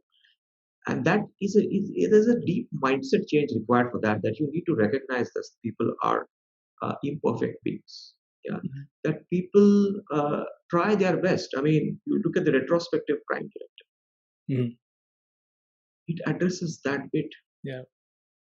Yeah, that everybody did the best they could They could, given given the what situation they or the knew, the resources that they had. circumstances that they were there with whatever resources they had at their disposal, etc. I mean, just look at this, right? Who goes to work? A sane person I'm talking about. Who goes to work thinking today I'm just going to go out to work and just slack off, yeah, or I'm going to just mess things around and purposely do something wrong and Or I'm just going screw to up. make someone else's life miserable. I mean, I don't think anyone thinks about that when they go to work. That today I'm going to make that person's life miserable. Nobody does that. At Nobody. least a sane person will do it. Mm, So the point is, as human beings, we always strive to learn something new. We always strive to add value, right? mm, Mistake happens. Yeah. right. As many of those mistakes, you can tie it back to systemic practice. Mm, Yeah. So you need to really focus on when you're looking at something gone wrong, etc. It's not about the who, it's about the what. yeah. And that's really the way to build in psychological safety. And I think it's a pattern of consistent behaviors which is needed. I mean, you one time, you indicate that you're blaming the person, your whole effort towards building psychological safety is gone. And remember, even one instance, it can spread across the organization. Mm, And it can impact the psychological safety of the entire company. right. So I think this is something which has to be done very, very consciously by leaders when they react to bad news or to Mm, mistakes. right. Which actually brings me very close to the next one. The next enabler is experimentation, Mm-hmm. or rather, Mm-hmm. feeling safe to conduct experiments. Absolutely. See, I think people need to recognize that by definition, an experiment means that there is a chance of a failure. Yeah. That's why it's called an experiment, Yes. right? But again, we don't approach it that way. We Mm, all want all our experiments to succeed. It is not possible yep. because the nature of an experiment means that it is not going to work. Yeah. And experimentation is necessary because otherwise you will not evolve. You will Mm, be where you are. And experimentations becomes even more important in a complex environment because the first step to addressing complexity is probe, right. which means that you have to try something, Mm, see whether it works, it doesn't work, see whether you get good feedback or you don't get good feedback, and then you amplify that. And if right. something doesn't work, you are quick enough to kill it Yeah. and not get emotionally attached to it or fall in the sunk cost trap. Yeah. Or this is the boss's favorite project, so we just have to continue even Oh though we know my. it's not going to work. When Right? sunk cost fallacy, I was amazed the first time I read that. And I could just associate so many examples with it. And that happens. That happens. If you see It's something failing, but just because you have invested time and money into it, you continue doing that. You create that attachment. yeah, it's not just about attachment, Vishal. It's about, for example, taking a hit on the bottom line, and with the Yeah. pressure which executives have, to report increase in profit quarter by quarter, Hmm. you try to delay absorbing that failure in your profit and loss Right. account. Yep. So there are these systemic factors which also lead to this sunk cost fallacy. So that you keep investing Mm-hmm. so that you don't want to take a loss on your profit and loss Mm-hmm. account. Yeah. I mean, Thinking Fast and Slow, one of my most favorite books. It's amazing. It's amazing. Okay, so the last one that I have, but at least from a people standpoint, the last one that I have. So there's a quote that I have from Michael Gelb, and he says, "Over seriousness is a warning sign for mediocrity." And this is a part of the entire statement, but this is like the starting of that statement. My question to you: how important is it to have fun at work with regards to enabling agility? I interpret fun to mean that you enjoy being at work. Yep. Okay? It does not mean that you're playing table tennis all day when you're at Oh, of course. Yeah. work. Right? It means that if you need a break, you take it. Mhm. If you want to just go and have a chat with a colleague, you do that. Mhm. Essentially, it's about bringing your whole self to work, Mhm. uh, and of course, you know, just just being relaxed and enjoying what you do, Mhm. not just your work, but enjoying being with your colleagues. Right. And that's when fun happens. It's like uh, it's like being in a family. So you are yourself when you are in a safe place Mhm. where you are open to being vulnerable, where you are open to just being seen as yourself rather than putting up an act.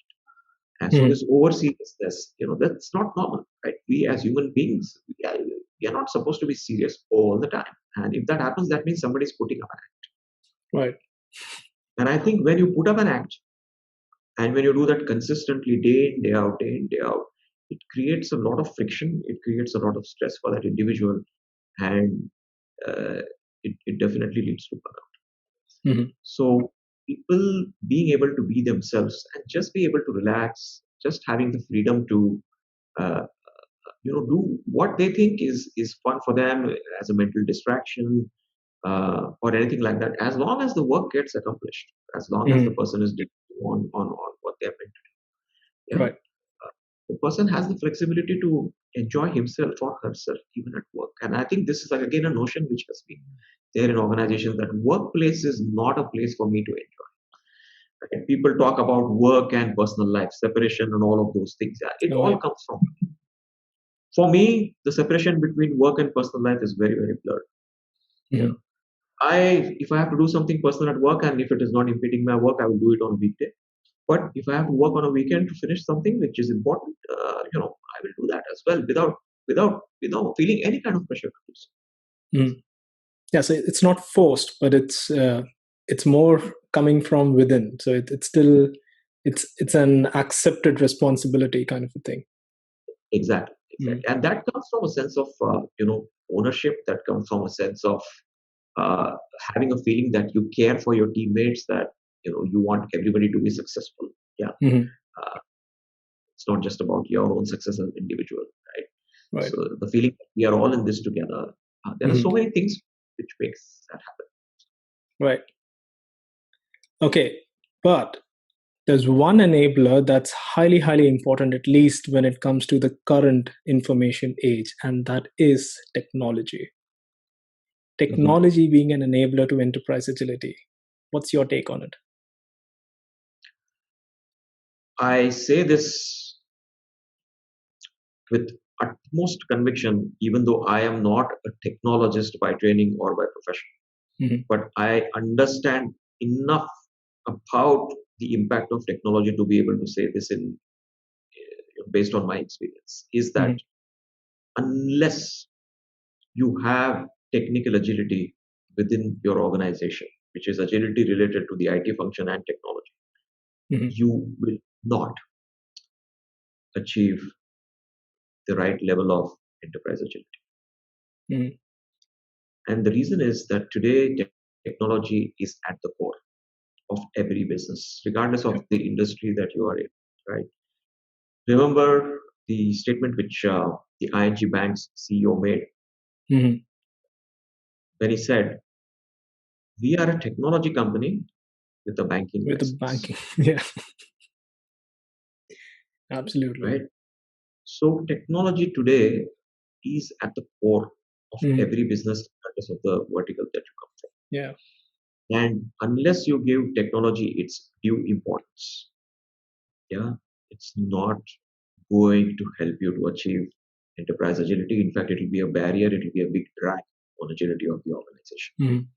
And this is where I have a peeve against those organizations which say, "Oh, we do Scrum, therefore we are agile." Yes, Scrum is good. Scrum will bring in a lot of benefits, but unless you focus on the engineering part of it, the technology part of it, and bring in excellence there, uh, you are not going to be able to achieve an agility which is sustainable. Right? Absolutely. So technology has been traditionally treated as a secondary function. Mhm. It was the case when technology was mostly used to do some automated calculations and things like that, or there were systems which were needed just to process information. But today, right, technology is driving strategy. It's at the core of Mhm. every single strategy. It's at the core of uh, the ways in which you engage with your customers. It's at the core of your product offerings today. Right. And if you don't give technology that importance, then that's a problem. Mhm. So I see two basically areas here which organizations need to work on to improve. One is to not treat technology as a cost center. Right. I think because of that, so many anti-pattern behaviors have come in that technology is judged, or the success of technology is just based on the control of cost, or in how minimal cost they have managed that function. I think that is not appropriate. Technology deserves a seat on the table with the business, which is the other part where business and technology need to work together. They are Mhm. not sitting on two different sides of the table. Agile has tried to do that. It has tried to bring technology and business on the same side of the table when it says businesses and developers must work together daily, etc., Mhm. etc. Right? Yeah. So I think the success criteria for business and technology has to be the same. Right. Yeah, you cannot judge IT or have separate success criteria for IT function and a separate for business function. It's not going to work. Mhm. They both have to work towards a common outcome, and success for both has to mean the same thing. Mhm. I mean, in fact, Uh, we see so many examples, right? Where let's say N26 or Uber, and these are examples where businesses are driven by technology, but they do have their, I mean, their business. Although technology is what they are building, their actual revenue comes from a different way. But technology yes. becomes like the basis for doing everything that they have. So you cannot move away from it. It's highly important. And with virtual reality, artificial intelligence, all of that coming in, technology is going to play a very, very, very important role in building these capabilities to sense, to adapt, and to respond. I mean, I can see technology playing a very key role in each of these capabilities. Yeah, absolutely. Okay, Sunil. So we have been talking for a while. Let me try and summarize everything that we have spoken so far. All right. So Mhm. we started off with the differentiating factor between agile and agility. We did address the complex adaptive system and how an organization is a living being. We spoke about leadership, the importance of leadership that came up a number of times, even the mindset and culture, the autonomy, the self organization. But the ultimate thing that we maybe did not touch upon a lot, but I know that we are going in the right direction, is still the customer. So we did discuss briefly that during the second industrial revolution, the customer did not have a lot of choice. So although customer was still pretty much central for any business, it was mostly about fulfilling their needs. However, in today's age, in the information age, needs get fulfilled much, much faster. I mean, for me, every household has a television, for example, but it's no longer about mass producing televisions and making that available to homes. It's about what do you utilize the television for, and so it has moved from needs to a lot more experience. And today the question is, what gives me more experience, much better experience? Is it Netflix versus YouTube or something else? In Mhm. fact, I do remember this story where Michigan University, at one point of time, decided they are not going to have any pavements for their campus because Mhm. they just wanted to observe what kind of desired paths or pathways students and the cyclists and others who visit the university take. And after a year, they just saw these desired paths which were made around, and that became Mhm. their pavements by default. So experience has become like the de facto for anything that we do in the current age, and for any customer, that is the most important thing. How does enterprise agility play its role with providing the best customer experience ever? How does that work out? So let me share something which sort of was a aha moment for me when I was writing my book. Mhm. So when I was looking at the various components of the organization, for a lack of better word, I'm calling that, right? Which is people, process, structure, governance, etc. Mhm. These are all inward facing. Mhm. And then there was the customer. And for me, I started thinking, why is customer an external entity? Mhm. Why can't we treat customer as an internal entity just like we treat our employees? Mhm. Yeah. Why does the customer have to be sitting on the other side of the table? So I think for me, enterprise agility happens when you are actually in very, very close proximity to your customer, where you're actually involving them in your product creation by getting frequent feedback, and they're helping in a way in which you can call it co-creation. Mhm.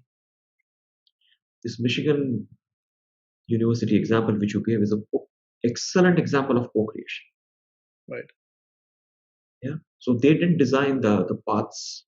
They waited for to see how people walk, and then they constructed the paths based on that. Right. So the Mhm. customer feedback was an inherent, uh, uh, uh, you know, way for them to really understand, what the customers were wanting. Mhm. So I would say that many organizations still continue to take their customers for granted. You look at the way in which you call a call center and the kind of responses you get, etc. As I said earlier, most organizations cater to only the happy part. If Yeah. something goes wrong, a customer is in an absolute loop Mhm. and has nowhere to go. But yes, as you said, today social media, etc., has made the customer much more powerful. And customers again are seeking a seamless experience. Customers are demanding. There is no loyalty anymore. Customers are willing to dump something. There is that level of patience is missing because the choices are so many, right? Mhm. So I would say that treat your customer as somebody who is with you rather than who is opposite on the Mhm. opposite side of the table, and involve the customer in everything that you do in terms of what products and services and other offerings that you create. Understand their pain areas, be as close to them as possible, and move from the mindset of just satisfying the customer to delighting the customer. Right. And again, this thing about delighting, right? You have to empower people to be able to. Mhm. Uh, so, you know, delight means you give a customer a surprise, or if they want some unusual request, does somebody have the power to fulfill that? Right? So, it's a big cultural change to really put the customer at the center and let everything that you do flow from there. Because Mhm. as somebody said, right, if the customer doesn't exist, the organization does not The exist, because organization who doesn't pays for exist. your Yeah. products and services is your customer. Right. So how can you give your customer the importance he or she deserves? And Mhm. how can you make that customer the central pillar, you know, within your organization and treat it as an internal entity rather Mhm. than as an external one?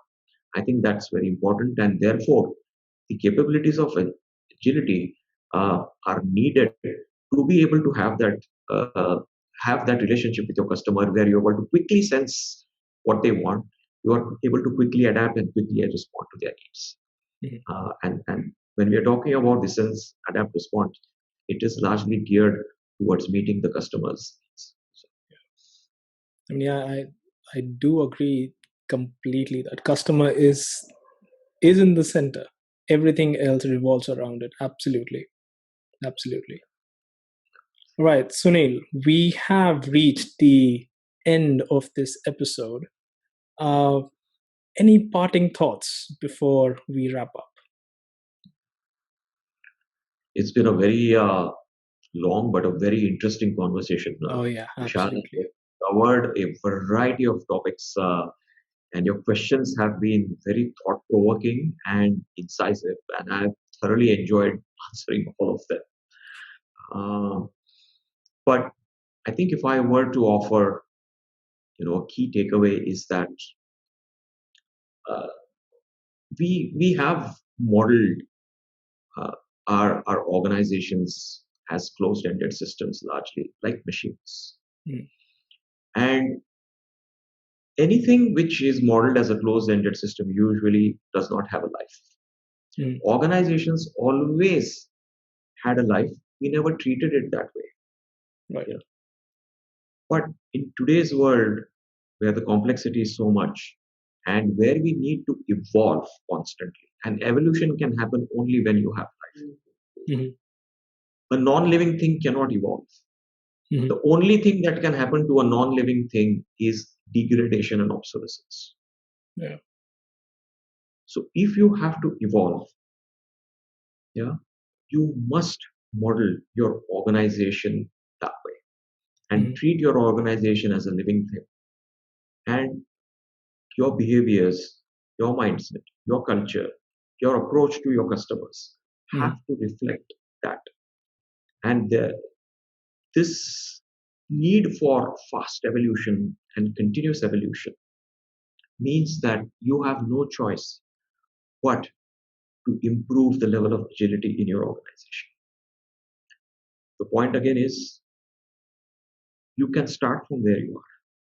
Just like a human being can start from where he or she is in terms of improving one's health. We are at varying levels of health, but we can still do something to improve our health. Most of us. And there is no end point. It's a journey. It's not a destination. So you can start from where you are and then make that a journey on which you should carry the entire organization and on that journey with you, and not just do it as a part and hope that people will just tag along. So it's important to build in that conviction within the organization to be able to recognize the need for change and evolution. So my advice to leaders is to really embrace agility holistically, and take the organization to the next level of agility starting now. So as we say in ThoughtWorks, right? Think big, start small, act fast. And that's what I would want to leave with leaders and influencers as we end this talk. Yeah. It was amazing speaking with you, Sunil. And thank you so much for being with me through all my questions. And this has been a delightful experience. Thank you very much. For me as well, Vishal. And I will cherish this conversation which we have had today. Me as well. Thank you. Thank you. That was Sunil Mundra, and every time I speak with him, I feel a little wiser. Hope this episode was just as educational for you as it was for me. For more of Enterprise Joy, subscribe to this podcast on your favorite application and on YouTube so you don't miss any episode. Patrons on patreon.com/enterprisejoy get some exclusive benefits, so do check out what we have to offer. The details of our upcoming episodes can be found on our website enterprisejoy.com, and you can send your feedback and comments to vishal@enterprisejoy.com so our podcast can continuously improve. So until next time, thank you for listening to this podcast. Take care and stay safe.